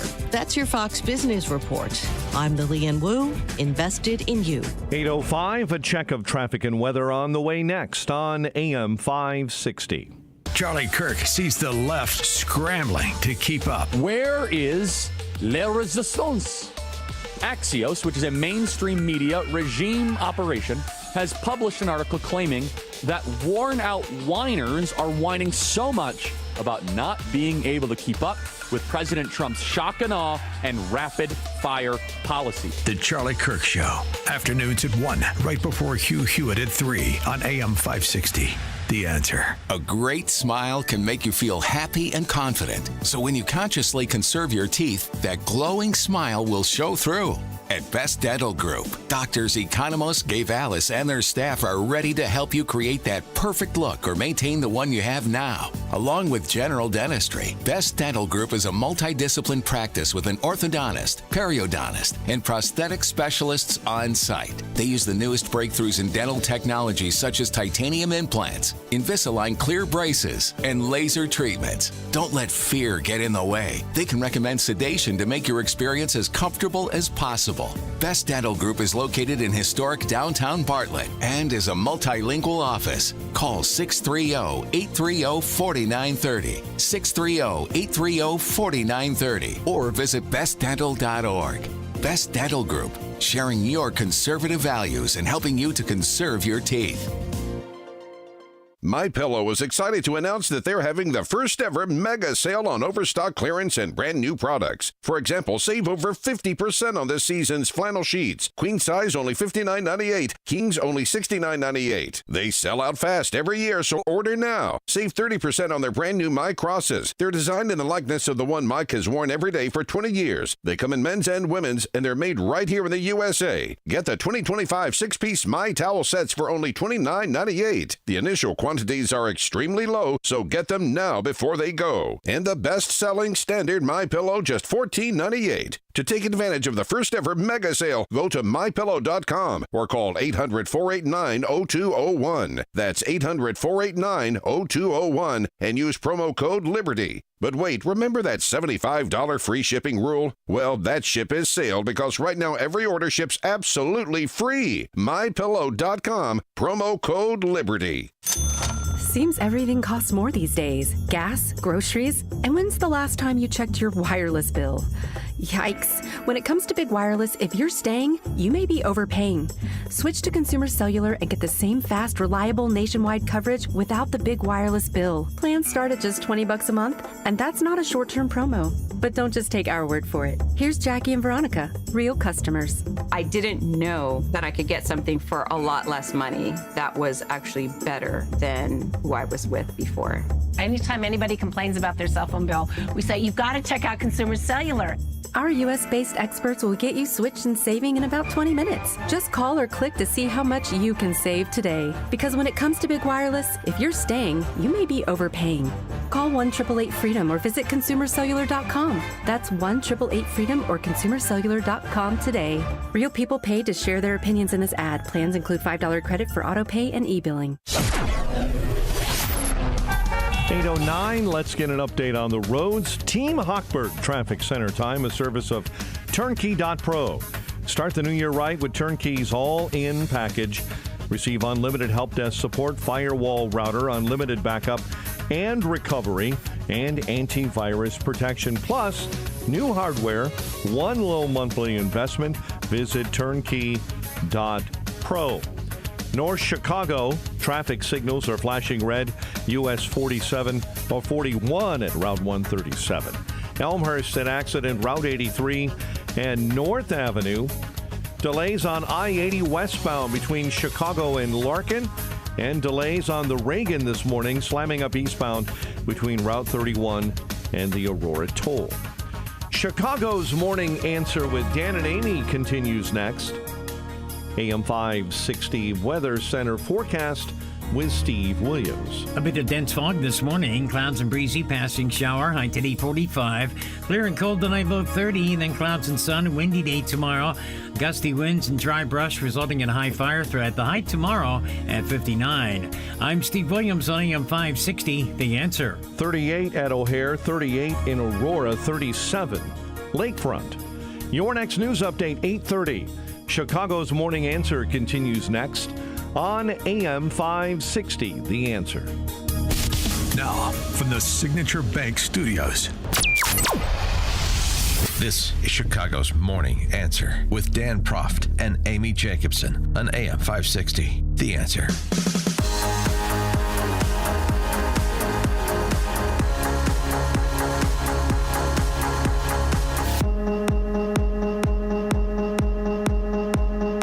Top of the morning, Dan and Amy. Guess who's got a new podcast? California Governor Patrick Bateman. We need to change the conversation. And that's why I'm launching a new podcast. And this is going to be anything but the ordinary politician podcast. I'm going to be talking to people directly that I disagree with, as well as people I look up to. But more important than anything else, I'll be talking directly with you, the listener. Real conversations. What's going on with the cost of eggs? What are the impacts, real impacts to you around tariffs? What power does an executive order really have? And what's really going on inside of DOGE? Look, there's an onslaught of information that we take in. So let's take it to the sources without the typical political mumbo jumbo. In the first few weeks, we're going to be sitting down with some of the biggest leaders and architects in the MAGA movement. This is Gavin Newsom. Oh. And this is repulsive. I mean, what? It's not like California's running smoothly. You know, they have fires. People are still homeless from that. There's homelessness, drug addicts, crime. I mean, we're going to get through the political mumbo jumbo. Yeah, he's one of those. I cut through all the political BS, and I'm going to give it to you straight. Yeah, how about the cost of high-speed rail instead of the cost of eggs? Why don't we focus on that and the status of the cleanup and rebuild in the Los Angeles area. For more on this, maybe a future guest on the Gavin Newsom podcast, Joel Pollack, Breitbart News senior editor at large, author of The Agenda, What Trump Should Do in His First 100 Days. Joel, thanks for joining us. Appreciate it. Thank you. Are you looking forward to an invite to the Newsom podcast? No. I've invited him onto my show many times. I've asked him for interviews many times. And when I heard about the podcast, I also reached out to his team, and they have not responded in any constructive way. I don't think he is interested in any kind of dialogue with people who represent the Trump movement or the conservative movement. He will try to find elected officials and people who, let's say, are less media savvy than he is, and he'll spend an hour on his podcast beating them up. And that will be the substance of Gavin Newsom's contribution to podcasting. He's not interested in dialogue. And also, I got a text message from a public school teacher yesterday who is not a registered Republican, and she said to me, I wish I could use my working hours to record a podcast. And Right. I mean, how does he have time for this? I mean, his own national appeal is so limited. That's why he's doing this, right? To become president in 2028. You know, it's not going to work because people look at the wildfires in California. You know, my home was spared, but my neighborhood burnt down. And a lot of that is because of bad policy. And he has nothing to show for 6 years as governor. He hasn't built any new water storage. He hasn't cleared the forests of brush and fuel. He hasn't boosted the state economy. He hasn't lowered homelessness. It's a record of failure. So he's going back to the only thing he's ever done well, which is to emphasize social issues and to be a standard bearer for the party against those mean, nasty Republicans. So he's looking for Republicans who will come onto his show and allow themselves to be attacked so that he can impress the Democratic primary electorate, but it has nothing to do with helping the people of California. Yeah, well, we're seeing that act in Illinois, too, as you well know. And instead of a podcast, we just have the governor of your former home state calling Trump and his supporters Nazis in the State of the State address to do the same, in furtherance can I of the say same something thing. about that? Yes. Yeah, please. Please. I stood behind J.B. Pritzker in line for coffee once at the 2010 AIPAC conference, AIPAC being a pro-Israel organization. And I was actually present must have been 1997 when J.B. Pritzker announced he was running against Jan Schakowsky and Howard Berman for Congress in the 9th District. He had a little campaign event in Washington, D.C., where I was a summer intern. It was in the basement of a restaurant, so I went there, one of my early political memories. I have something in common with J.B. Pritzker, which is that we both lost to Jan Schakowsky. But the guy has been involved in pro-Israel causes and Jewish causes, as have I, for long enough to understand that when you call someone a Nazi, you are breaking a taboo. You are going somewhere you really shouldn't go because that's a very serious accusation. And I think it's a disgrace, actually. And he's got nothing to show for his term as governor except for spending his own fortune on getting elected and staying elected. And I think it's highly offensive that anybody, especially somebody who's been active in the Jewish community, would abuse the memory of the Holocaust in that way to attack fellow Americans who voted for a president who is enjoying high public approval, who's doing things that he was elected to do, that he ran on. You know, J.B. Pritzker should try it sometime, saving money and delivering good service. It might actually help the people of Illinois instead of creating sound bites. But I think, you know, I've seen his career. I'm not impressed by him. And I think anybody who uses those kinds of tactics is really a low person, actually.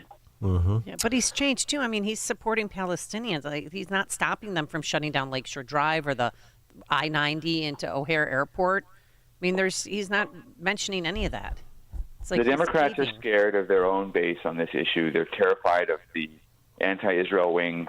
What they want to do is to harness the energy and activism of the people who are out in the streets, and so they won't criticize their tactics or their ideology.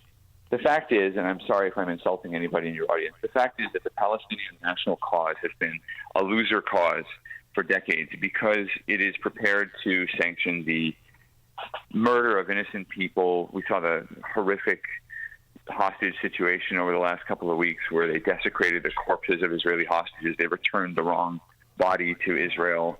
They returned murdered 5-year-old and 2-year-old. I mean, that's the Palestinian national cause. There's no condemnation. There's no one in the Palestinian national movement saying, guys, maybe we shouldn't do this sort of thing. Maybe we should focus on building our own future state, or maybe we should focus on peace. It has become such a dehumanizing movement. I'm not talking about Palestinian people. I'm not talking about like what the solution might end up being. You know, maybe there'll be some kind of entity, politically or otherwise, that they create. I mean, I'm not talking about that. I'm just talking about the movement as a whole and what it's decided to do and what it's decided to defend.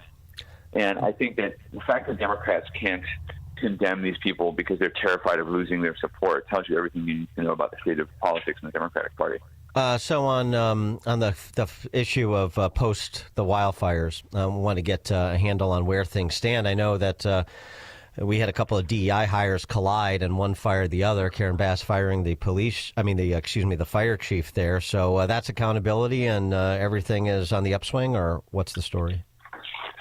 They both should have lost their jobs, as you point out. I don't know if DEI had anything to do with it, but it might have, at least in the case of some of the people appointed to work in the city. That still has to be seen. But Karen Bass, she was elected by the voters. She ran against Rick Caruso. Mm-hmm. So she was appointed by the people, but she went to Africa even after she promised during the campaign not to do international travel if she was elected as mayor. She went to Africa. That's where she was during the fires.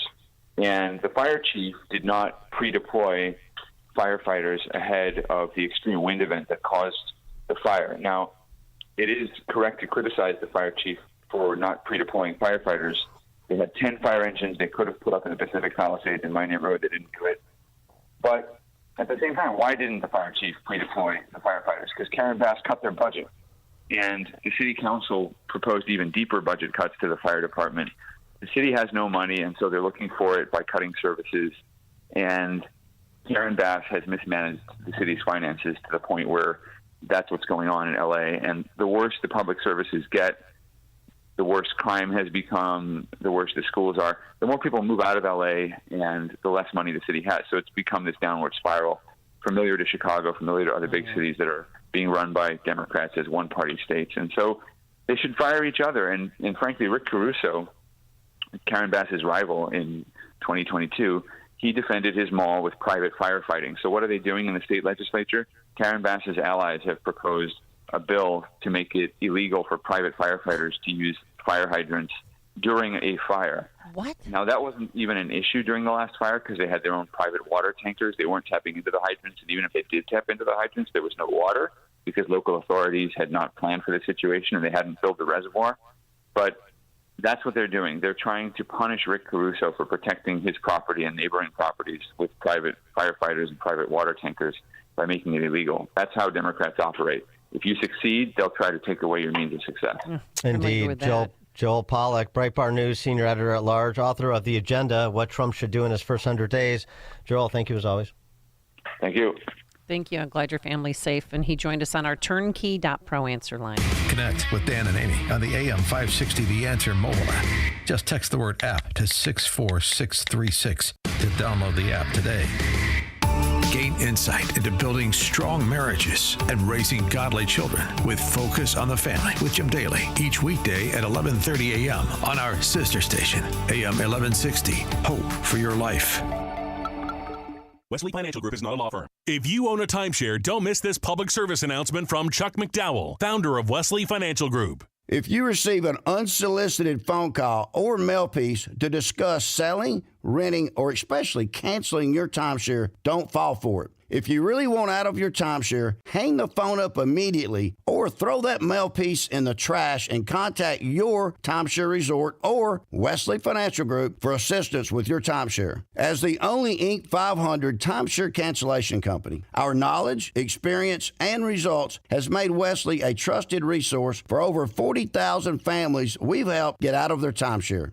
Give us a call, and I'll send you our timeshare exit information kit free with the straight facts about your timeshare and all of your options for cancellation. Call for your free info kit, 800-839-8484. 800-839-8484. 800-839-8484. All across the country, states are embracing school choice and offering vouchers to families to send students to whichever school they want, including private schools. Unfortunately, lawmakers in Illinois have resisted this trend despite all the benefits of private education. Well, we have a solution if you want to send your child to a private school. It's called ChicagolandSchoolVouchers.com. It's simple. Just visit ChicagolandSchoolVouchers.com and tell us which private school you want to send your child to. Then we contact them on your behalf and work to secure a voucher for half off the first year of tuition, typically saving thousands of dollars for families. The program only applies to new students who are not currently enrolled in the school. So if you've been considered, or if you're considering sending your child to a private school and thought that it was financially out of reach, please go to ChicagolandSchoolVouchers.com. To learn more and to start the process today, that's ChicagolandSchoolVouchers.com.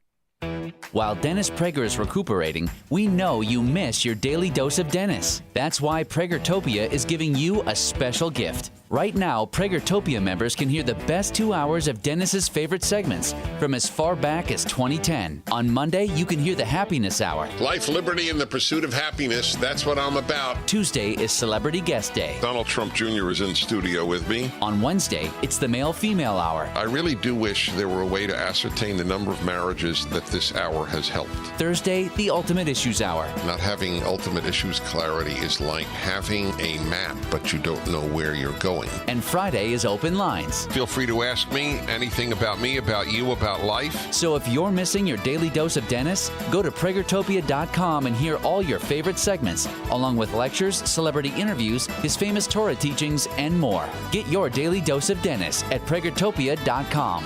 Pragertopia.com. Wow. Are you buying or are you selling? As this is being written, silver is up more than 50% in just the past 8 months. And gold is the highest it's ever been. Whether you are just getting into the metals, want to roll your IRA into silver or gold, or want to take some profits off the table, Fox Valley Coins is ready, willing, and able to help. Even though Fox Valley Coins is a national dealer, they're family-owned and in your own backyard. Fox Valley Coins in Naperville almost always has the product you want in stock and pretty much always has the best pricing when you buy or sell. Buying or selling is easy. Bring your items in. We'll establish the price and pay you cash or check on the spot. Why wait to move your assets around? Did you know that Fox Valley Coins has sold over 3,000 one-ounce silver Donald Trump coins? We have several designs, but they're going fast. Fox Valley Coins on Route 59 in Naperville. Family-owned integrity since 1981. Signature Bank is Chicago's fastest growing independently owned business bank. It's a bank that cares about your business and is invested in your success. I'm Dan Proft, and I know this because Signature Bank is my business bank. Hi, I'm Chris Johnson, CEO of Classic Cinemas and proud customer of Signature Bank. We are a local family-owned business that is known for free refills on all sizes of popcorn, soft drinks, and ices. With over 9,000 heated recliners in 16 locations, we marry the traditions of the past with today's state-of-the-art technology. Throw in a 30-minute guarantee and an after movie mint, and you have the perfect night out. As we strive to make every guest our priority, Signature Bank does the same with their customers. The team at Signature Bank is interested in taking my company forward. They have all the resources and solutions of the big banks, but they customize their offerings to meet my business needs. The customer always comes first with Signature Bank. Signature Bank helps local businesses succeed. Let Signature Bank turn your business vision into reality. Visit signaturebank.bank. Member FDIC, Equal Housing Lender. Welcome back to Ask Hassleus. When is spring? Today. Huh? Just purchase a Beauty Rest, Serta Perfect Sleeper, or Sealy Posturepedic from Hassleus Mattress today and get a free box spring. Okay, but the arrival of spring. Tomorrow. What? We'll deliver your mattress and free box spring tomorrow. Are you the store with no employees? Give your mattress a try with no pushy sales guy. Plus a free box spring? Yes. Looks like spring's coming early this year. Find your employee-free Chicagoland showroom at Hassleus.com. Feeling the aches and pains of everyday life slowing you down? Introducing Blue Emu, America's #1 emu oil formula for pain relief. In a recent clinical trial, 91% of users saw improvement after using Blue Emu. Whether you're working hard, playing harder, or just staying active, Blue Emu penetrates deep to relieve joint and muscle pain fast. And best of all, you won't stink. Join the 91% who felt the difference. Find Blue Emu at your local retailer or online. Blue Emu works fast and you won't stink. Don't miss In Grace with Pastor Jim Scudder Jr., now heard on Sunday mornings at 7:30. Tune in and find hope as Jim Scudder explores God's Word and His world each Sunday morning right here on AM 560, The Answer. There is a place in northern Illinois that people have come from all around the globe seeking treasure. It's amazing. I didn't know what to expect, but when I got there, I was surrounded by all kinds of gold and silver. An actual place where you're surrounded by treasure? I've known that gold and silver were a good investment, but I really didn't want to buy it through the mail. At Fox Valley Coins, I basically walked in, picked out what I wanted, paid cash, and walked out with gold and silver. Walk in with paper and walk out with actual gold and silver bars. For decades, Fox Valley Coins has traded paper dollars for actual gold and silver. they buy and sell. The treasure map is available at foxvalleycoins.com. They are on Route 59, 1 light north of I-88 in Naperville, Illinois. Again, for info and the map, seek foxvalleycoins.com.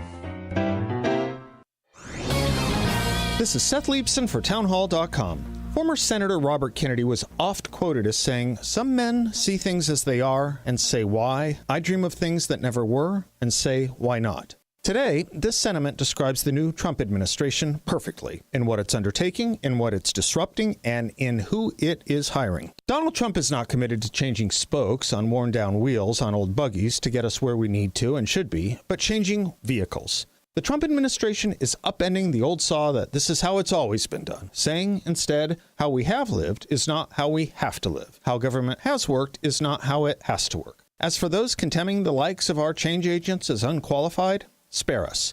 You gave us Rachel Levine, Sam Brinton, Pete Buttigieg, and Rochelle Walensky and defended the well-being of a mind-addled commander-in-chief. You have no credibility.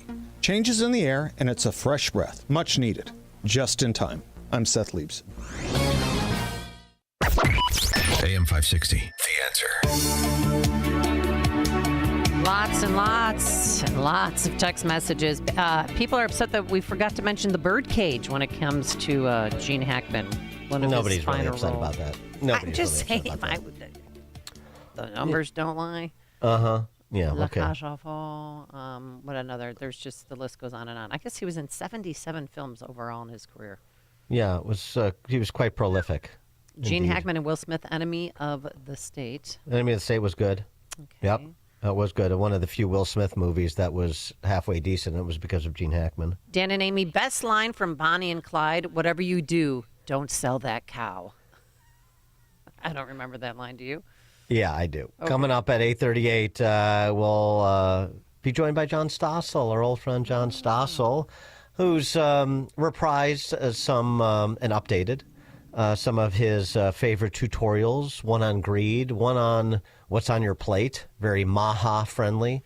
John Stossel, 8:38. But now we have to head into that newsroom once again. Here's Mike Scott. 8:30 on AM 560, The Answer. Iconic actor Gene Hackman is dead at the age of 95. Police say he was found in his New Mexico home along with his wife. Police say the couple who married in 1991 were found with their dog after a neighbor called police to do a welfare check. Authorities say there is no immediate indication of foul play in the deaths, but they did not provide a cause of death or say when the couple might have died. Ukrainian President Zelensky will be in Washington, D.C. tomorrow. He says his country is preparing for negotiations with the U.S. over security guarantees.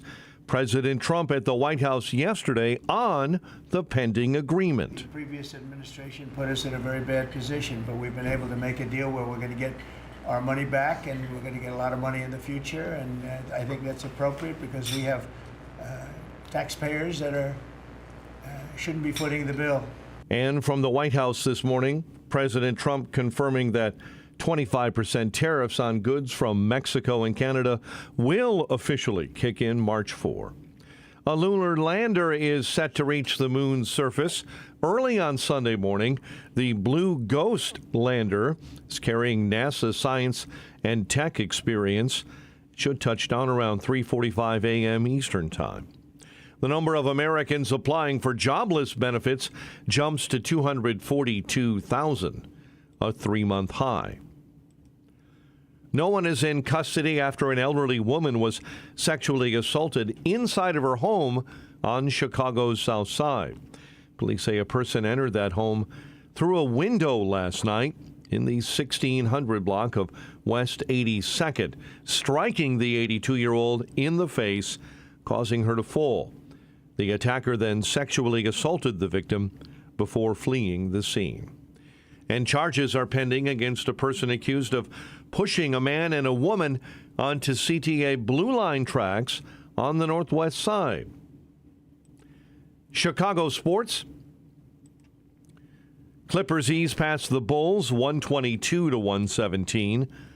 Ryan Kalkenbrenner 25 in Creighton's win over DePaul, while Loyola was a 77-57 win over George Washington. The news service of AlmostFreeTeeth.com. What if you could save an average of 90% for dental implants and get 100% of your smile back? With a Blue Cross Blue Shield PPO or FEP, it's possible. Check if you qualify. AlmostFreeTeeth.com.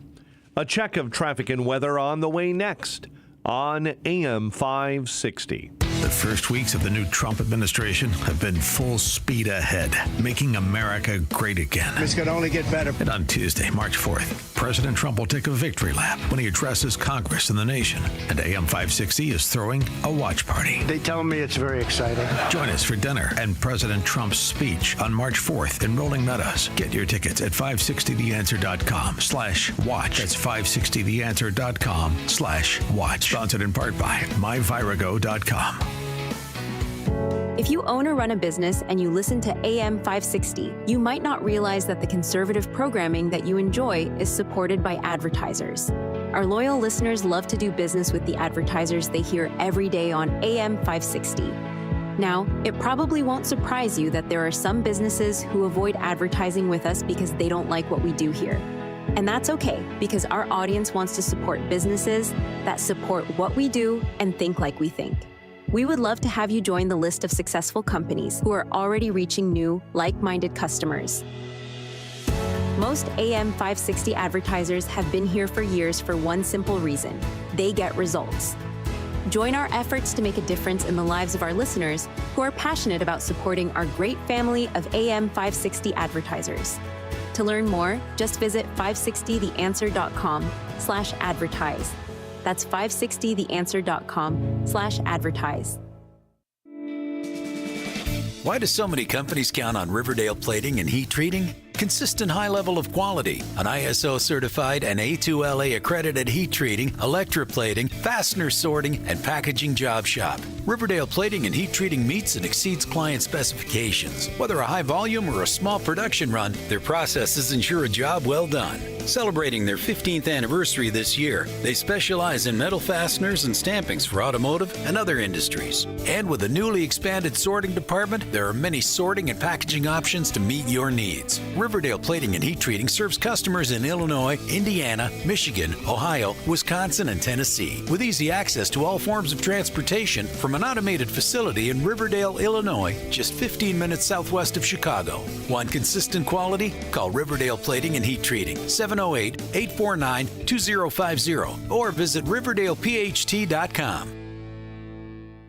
The truth is, viruses cannot be killed, and unlike bacteria, viruses are not alive. A virus is what we call a biologic entity, but we can still do something. We can destroy a virus or even keep it from being able to launch its attack on our bodies before, during, and after exposure. And this is why you need to get the kit. Our winter survival kit. Your body can protect you from these infectious bugs, but it needs a little help building up its immune defenses. And the best offense is a great defense. And that's why you need the kit. It's a perfect strategy for every infectious bug, as well as those non-living, can't-kill viruses. Our winter survival kit is a must for your home or workplace. It contains targeted nutritional components that can get the job done before, during, and after any infectious exposure. So get the kit. For details, call our Health Quest Radio hotline at 800-794-1855. That's 800-794-1855. It's Health Quest Radio with me, Dr. David Kolbaba, this Saturday morning at 11. This hourly segment is brought to you by the Alpha Wealth Group, bringing the trilogy of estate, tax, and investment planning together. Visit alphawealthgroup.com for a free report. 37 Team Hochberg Traffic Center time, a service of Rocket. If you feel like owning a home is out of reach, Rocket is here to give you back the keys because they believe everyone deserves a shot at the American dream. Own the dream. Visit rocket.com or call 800-4ROCKET. 55 minutes on the inbound side of the Kennedy Expressway as you travel inbound to the Circle. Outbound Kennedy jamming up North Avenue to Montrose, 46 back out to the big airport. 90 minutes on your inbound Ike commute as you travel from 390 into the old post office. Stevenson, 355 into DuSable Lakeshore Drive is at an hour 10. And the Dan Ryan right now, 31 minutes into the Circle. Chicago's Morning Answer with Dan and Amy continues next. AM 560 Weather Center forecast. Expect a breezy day ahead. Times of clouds and sun with a high near 48. Currently 39 at O'Hare, 39 in Aurora, 37 along Chicago's lakefront. Your next news update is at 9, and Chicago's Morning Answer continues next on AM 560, The Answer. Now, from the Signature Bank Studios. Only the biggest stories, only the biggest guests, and only the biggest opinions. This is AM 560, The Answer.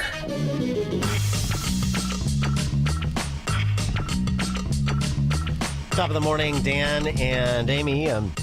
John Stossel is back. Well, he never really left, but he's got some new material that addresses old arguments, you know, sort of nothing new in this world, just the history we don't know and perhaps the arguments we've never heard. He's channeling Gordon Gekko, Greed is Good, in one of his latest offerings. Yeah, actually, greed is good, in a sense. Corporate America, stop the greed. Democrats and Republicans criticize corporate greed. You're trying to squeeze every piece of profit you can out of this country, this company. They say this corporate greed kills good things. Family, religion, friendship. These are the three demons you must slay if you wish to succeed in business. No, says Yaron Brook. The only way you can make money in business is by providing customers with a value. Brook heads the Ayn Rand Institute. Rand's popular book suggests self-interest is a good thing. The biggest problem we have in our culture is this perception, when you pursue your own self-interest, that you are somehow a villain. The opposite's true, he says. Entrepreneurs are actually heroes because the only way they can make money is by making the lives of other people better. We are calling it iPhone. Governments sometimes build things, but when they do it badly. 17 years after California promised this high-speed rail, no actual train exists. Yet the cost keeps going up. The cost of California's long-delayed high-speed rail system has skyrocketed once again. By contrast, in Florida, in much less time, a selfish, privately owned, profit-seeking corporation built trains that carry commuters and tourists without billing taxpayers. The private sector routinely builds things that get cheaper and better. That's why the price of things like cameras, computers, and TVs has dropped, even as quality improved. Why? Why would greedy people looking to make more money end up lowering prices? Because they have to. Unlike government, they have competition. And those greedy competitors want your money too. So they all have to lower prices. For more on this and some other topics he's covered recently that are relevant, pleased to be joined again by John Stossel, host and creator of Stossel TV, where you find a new video released every Tuesday at johnstossel.com, johnstossel.com for his reports. John, thanks for joining us. Appreciate it. Thank you. It's good to hear my videos on the radio and know that you don't always need the picture to have them make sense. No, figure it out. The logical thread holds up even without the video. The video enhances it, of course. But yeah, boy, I mean, I remember when you were doing sort of how, sort of turning the tables on this idea of greed and properly characterizing it as self-interest and what the byproducts of self-interest are. Going back to, your days at 2020, did you ever get exhausted having to make the same arguments over and over again to try to penetrate the consciousness of some people? It's frustrating, and I live in Manhattan, so I have the same arguments with my neighbors and even my wife. And yes, I just wish they would be as sensible as you are, but they're not. Yeah, well, I the great Friedman exchange with Phil Donahue, which I mean, I sort of assume people have seen, but I shouldn't assume. I think most people haven't. But where Donahue questions him on this very topic, and who doesn't act in their self-interest? Do you think the Soviet commissar isn't self-interested? And he goes on from there, like politicians and bureaucracies don't act in their self-interest for preservation or expansion of power or more compensation. And frankly, your reprisal of this argument is timely because we're seeing this play out in real time with the DOGE fight with the bureaucracy in D.C. Yes, and I'm so alone among my friends who are just horrified. And I want to say, cut more. It's outrageous that Trump is saying he won't touch the big entitlements because that's the only way to stop bankruptcy. But it's thrilling to have Musk push these ideas and sad to see that he's less popular because of it. People just don't get how we're going broke. Well, the other thing, too, about that is I would think, I mean, some of the polling shows there's still majority support for what DOGE is doing, at least theoretically. But you have, of course, the D.C. press corps telling all the sad sack stories of any federal worker who wants to cry on camera. And I'm not for anybody losing their jobs or anything like that. I don't want to be callous. But by the same token, all that people who don't work in government are seeing is what most people have experienced who don't work in government, right? Yeah, it's not that the people are inferior. People go into government with good ideas and they're eager to help people. But think about it, 10 years later, if you're in the private sector, a million things have changed because they have to change every day to please the customer or to stay in business. But in government, you can't make any changes. And if your neighbor isn't working hard or doesn't even show up or doesn't care, he doesn't get demoted. He gets the same pay raise you do. And he can't be fired. So that demoralizes these agencies. And then to turn a corner in policy sometimes requires an act of Congress. So government can't be efficient. Government, we need a little government, but it doesn't do anything well. Where do you think the Democratic Party goes from here? Because, clearly they're having protests every day about DOGE. They're, singing songs. They're looking like fools, I think. They're singing a loser song. So what happens? Who's their leader? What's next for them? I hesitate to predict what happens in politics. That's not my expertise. And these demonstrations are small, and I think they turn as many people off as they help the Democrats. But I think once you get the coverage of specific cuts, like Medicare, nobody wants to cut people off Medicare. These are poor people. And that's true, but they're not even talking about cuts. They're talking about slowing the increases to 2% instead of 9% per year. But as that gets discussed, people will turn against this stuff, sadly. I wanted to tackle another piece that you did, this one that was, I think MAHA compliant, what's on your plate. And I mean, it's not just about the sort of quality of food in terms of the health quotient. It's also the politics of food. I mean, we don't talk a lot about this. These are, new conversations that are happening again that haven't happened in a while in a real way, in a high profile way. And we're talking about, protectionist policies and basically industrial policy where some industries get protected and others don't. And that certainly happens with respect to what lands up on our plate. Yeah, we shouldn't be giving billions of dollars to cotton farmers and grain producers and rice producers. It's these old subsidies that some deluded politician got passed saying we won't have a reliable food supply if we don't subsidize these things. And they never go away. And for a couple of additional examples you give with respect to meat as well, the cattlemen's industry. Everybody has their lobbyists, and there's all this fighting for the special carve-outs, the subsidies, the insider deals, and that's something that could use perhaps some DOGE transparency as well. Yeah, this is the state issue mostly. You're going back to my previous video about the artificial meat, where it's a few states, like in conservative states, where they're saying, we ban this stuff. And some people want to try it.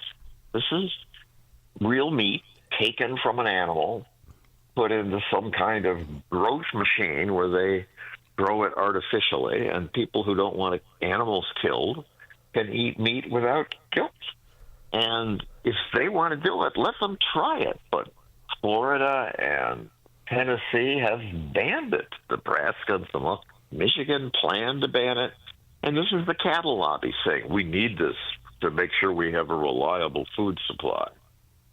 But the opposite is true. If there's another source, that makes the food supply more reliable. Right. And then you get wrapped up in the arguments about or the cover story of safety is the one product doesn't have the nutritional value of another product, and that may well be true. But I mean, if you get the government into that business, then you're going to be banning a lot more than just fake meat. Yes, and we're in response to my saying in the video that the FDA and the USDA has approved it. They say, the commenters say, yeah, you trust the government? And I understand their skepticism, and I often don't trust them, though I do think when it comes to food safety, these are scientific nerds who work very hard to make sure they're doing the right thing, and they're more reluctant to approve things than quick to approve them. But in any case, don't we own our own bodies? Shouldn't it be our choice? If you don't like artificial meat or you think it's unsafe, you don't have to eat it. Have you ever tried it? Yeah, I tried it for this video. One of the chicken companies let me try some, and I couldn't tell the difference. Tasted like chicken. I took it on the street. And other people could tell the difference. Huh. Oops, sorry, that's my phone system. And they said that the artificial meat, they liked it because it was more tender. But it should be our choice. Politicians shouldn't try to decide everything for us. As long as we're not eating the cats and dogs. I don't want to upset Kifness. But the other thing, too, is, I mean, this is another thing. The government is always there as the great protector.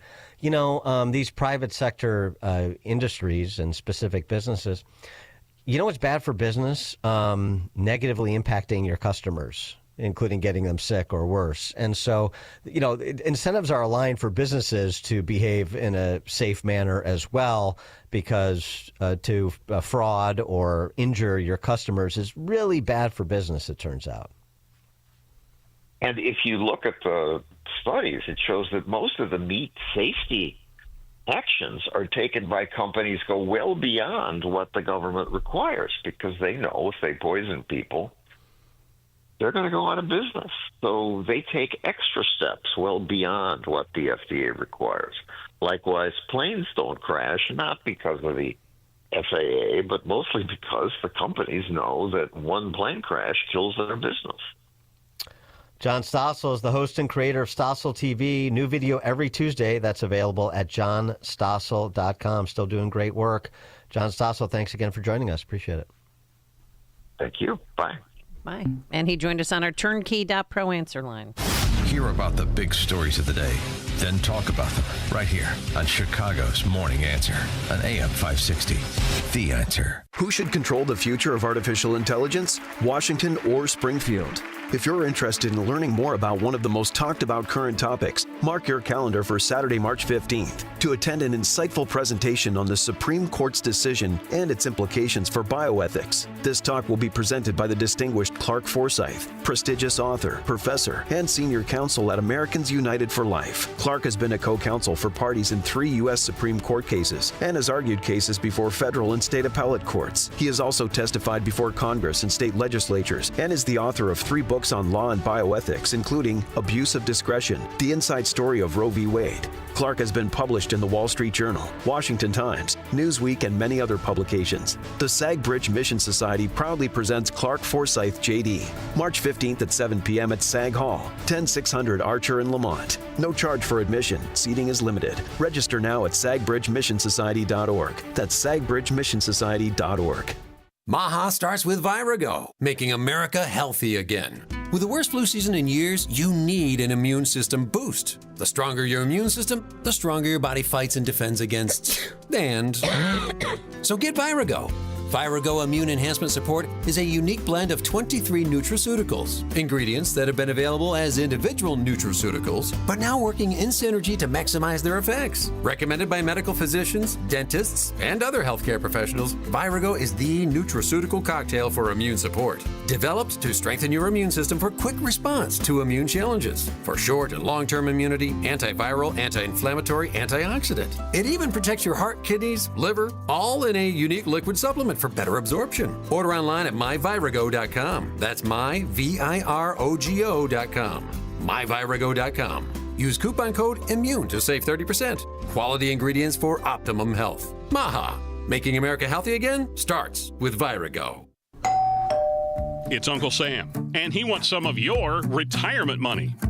Like it or not, you're going to owe taxes on your 401k. The good news is you may be able to reduce your tax bill with some strategic planning. Scott Tucker and the team at Scott Tucker Solutions are here to help. You'll work together to craft a plan that's designed to help make sure you don't pay a penny more than you should. Taxes are historically low right now, and we all know they probably won't remain this low forever, so call Scott Tucker and the Scott Tucker Solutions team before this tax-saving opportunity is gone. 847-474-3888 or go to 560retirement.com. It's time to preserve the retirement you deserve without giving more than necessary to your favorite uncle. Call Scott Tucker and the team at Scott Tucker Solutions now to schedule your 401k tax review. 847-474-3888 or go to 560retirement.com. Investment advisory services made available through AE Wealth Management, LLC, a registered investment advisor. Firm does not give tax advice.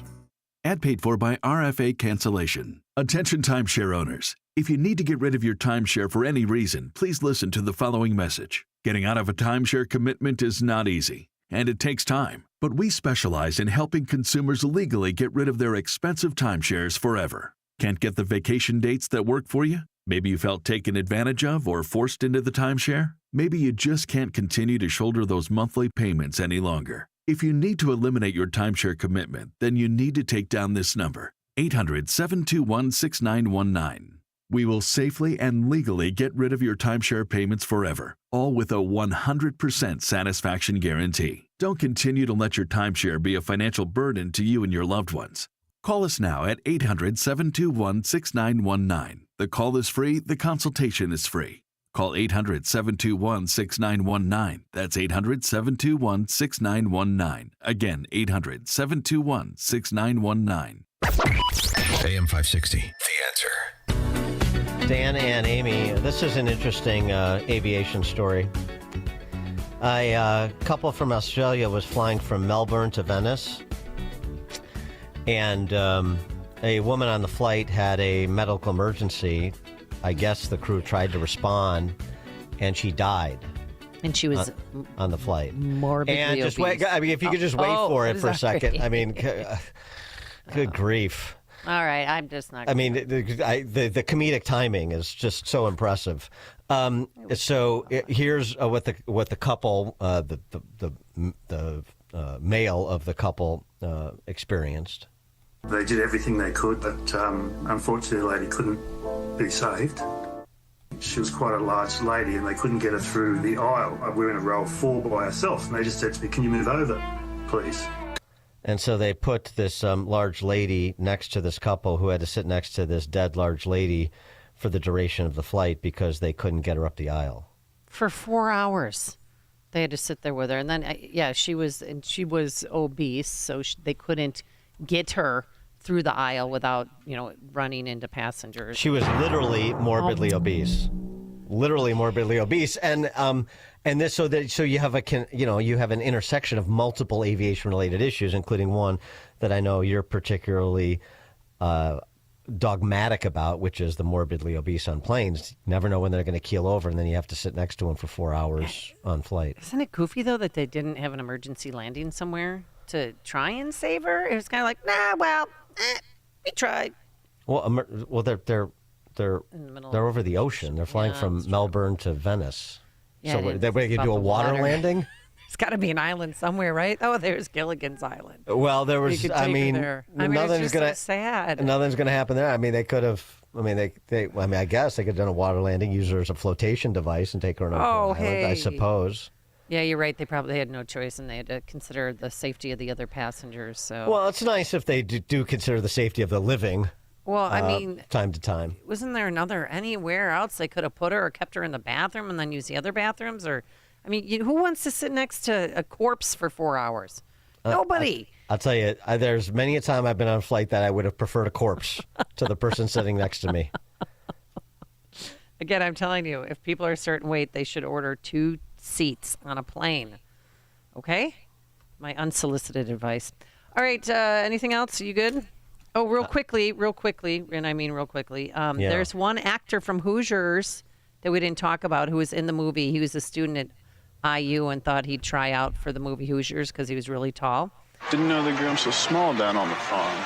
Did you hear that one more time? Didn't know the groom so small down on the farm. I know the scene. He was talking to Ollie. Yeah, who's on the line about to shoot a free throw, little guy. That's Jeff Mosner. He's from Chicago, and his sons actually played against my boys in the MLB back in the day. So that was his claim to fame. One movie and done. And he said Gene Hackman was a great man. That everybody on the set was great, and it was a role of a lifetime. All right, very good. So rest in peace, and hopefully we'll find out more what happened to him and his wife and the dog. And if the dog did it. Yeah, exactly. All right, today we're going to have sunshine this afternoon, a high of 45 degrees. It is now 9 a.m. WIND Chicago. We're back